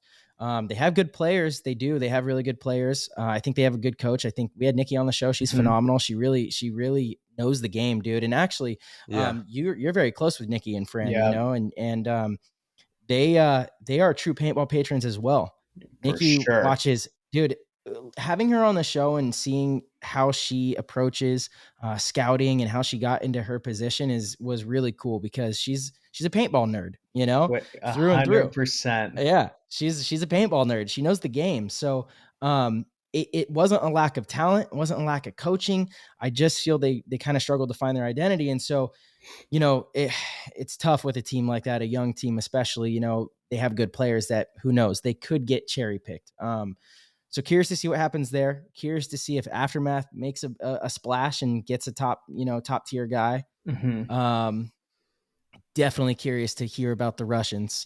They did I release think an that might Instagram be post. I think that might be real. I think that Yeah, I but don't know.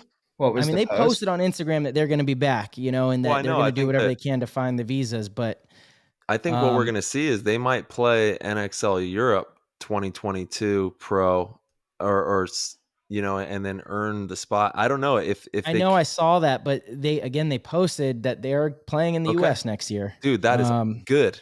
I mean, that's what we need. We do not need to lose the Russians, That'd be horrible. Yeah, we need them that would Not in not saying be it this. can't. good. Yeah, I mean, not saying it can't happen. I mean, if they have visa issues, that's a problem. Period. Like there's Yeah. nothing you can really do around to get around that. I And know I'm rooting for I them, mean, man. Jeez. if you were in their shoes, I mean, I would not, as an organization, want to continue to just bring up random players to represent the Russian Legion. I would do the same thing. If we can't get visas, we're going to play NXL Europe, bottom line, and then we'll come back and try to earn a pro spot back. I do think that's the appropriate decision, but that would suck for sure. That That's would, not good for yeah. paintball. Yeah, they're such a staple. I know. So Yeah. yeah, so I truly hope that they can get things sorted out. And also, Um, any word on Revo and what they're going to oh be yeah, doing? I'm gonna say, dude, I hear they might be getting a top of the line player. Really? Yeah. Yeah, So Yeah. So I heard a rumor that a top 5 pro player is going to semi-pro. Did yeah, I heard anyone that else too. hear that? Yeah, I heard that too. I mean, And I but it's wonder. a team from Texas. yeah, I And don't. so I was kind of thinking, because Woodley was out there coaching a team in Texas, like a divisional team before World Cup. Mm, And I mean, I could see a divisional team making the argument that LJ's a top 5 player. He's been an MVP. He's Mhm. played phenomenal. So the top 5 player, that's kind of arbitrary anyway. It depends on who you ask, but For mhm. sure.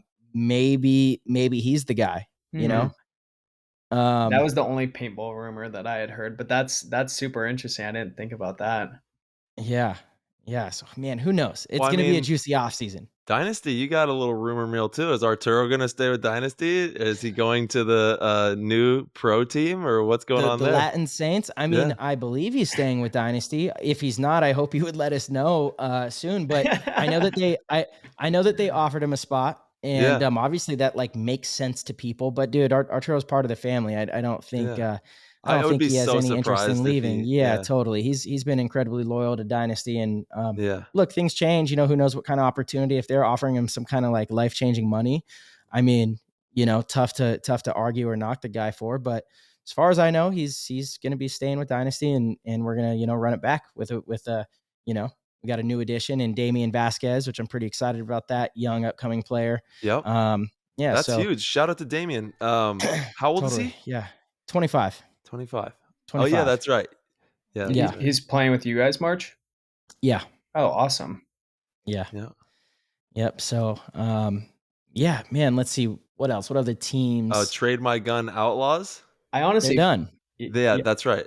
They Yeah. sold their spot to the Latin Kings. That's right. Yep. I That's feel right. like That's this right. is going to be a really slow off season, like in terms of moves. Do you guys also Yeah. feel that way or no? I don't. You don't? Okay. Yeah, Mhm. I don't know. There's some things boiling, I think. I think the Ironmen situations is definitely one to watch. And then, yeah, I'd like to see what you said about Revo. Who do you think would go there? Yeah. Do you know what player? Maybe. I honestly Marcelo knows. I He have just no doesn't want clue. to say it. He does, huh? We'll see. Yeah. He said he knows everything We'll see. earlier on the show. Yeah. You know? Marcelo's always watching. Yeah. I have my ideas. Yeah. But we'll see. You know, and Revo, man, if they were to get like one more elite guy, God, they've looked so dangerous already. they've been. I mean, they are had a dangerous. great They're season. dangerous. Yeah, they're dangerous. So Yep. yeah, we'll They see, are. man. It could be really exciting. I do think like the top teams are going to stay pretty stagnant. I think it'll be slow in terms of that. You know, I think all the teams kind of right now are like, we're good. Let's keep, like you said, Brandon, more time together is all it's going to take. It doesn't take an addition. Yeah. But yeah, we'll see. I'm excited. Mhm. Yep.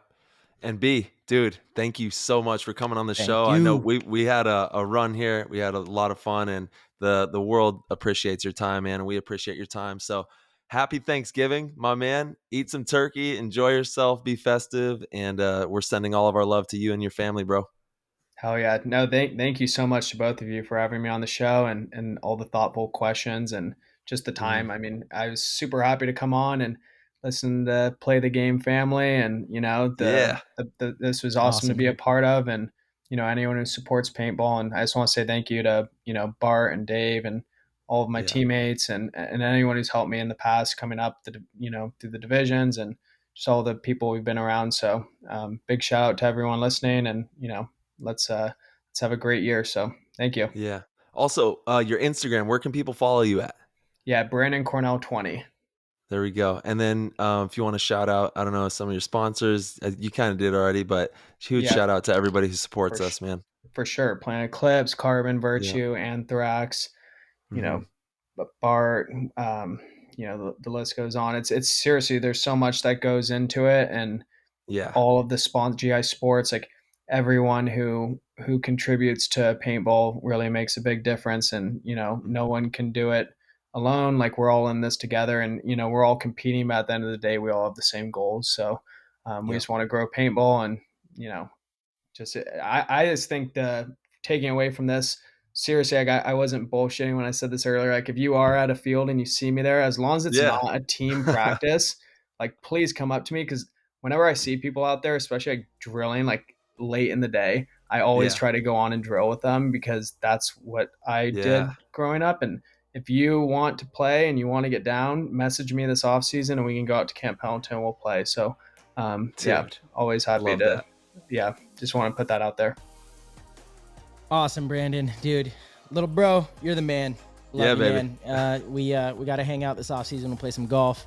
Definitely. You know, go play some paintball too.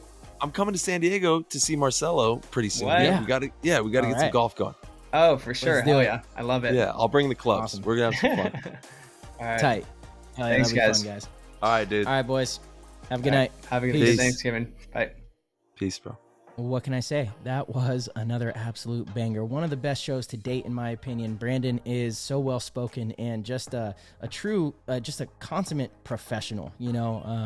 An absolute gentleman and somebody that I admire. Somebody that, even though he's younger than me, and I've always looked at him like a little brother, he's somebody that I definitely look up to in many ways.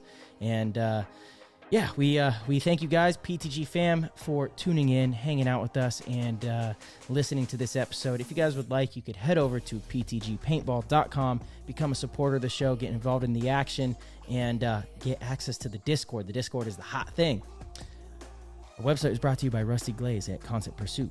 If you guys need a website, Rusty is your guy. You guys already know this, though. So hit him up if you need to grow a small business, a big business, a paintball business, a team page, whatever it might be. Rusty has your back. All right, PTG fam, again, happy Thanksgiving, happy holidays. Thank you guys so much for hanging out with us, and we will see you next week. All right, adios.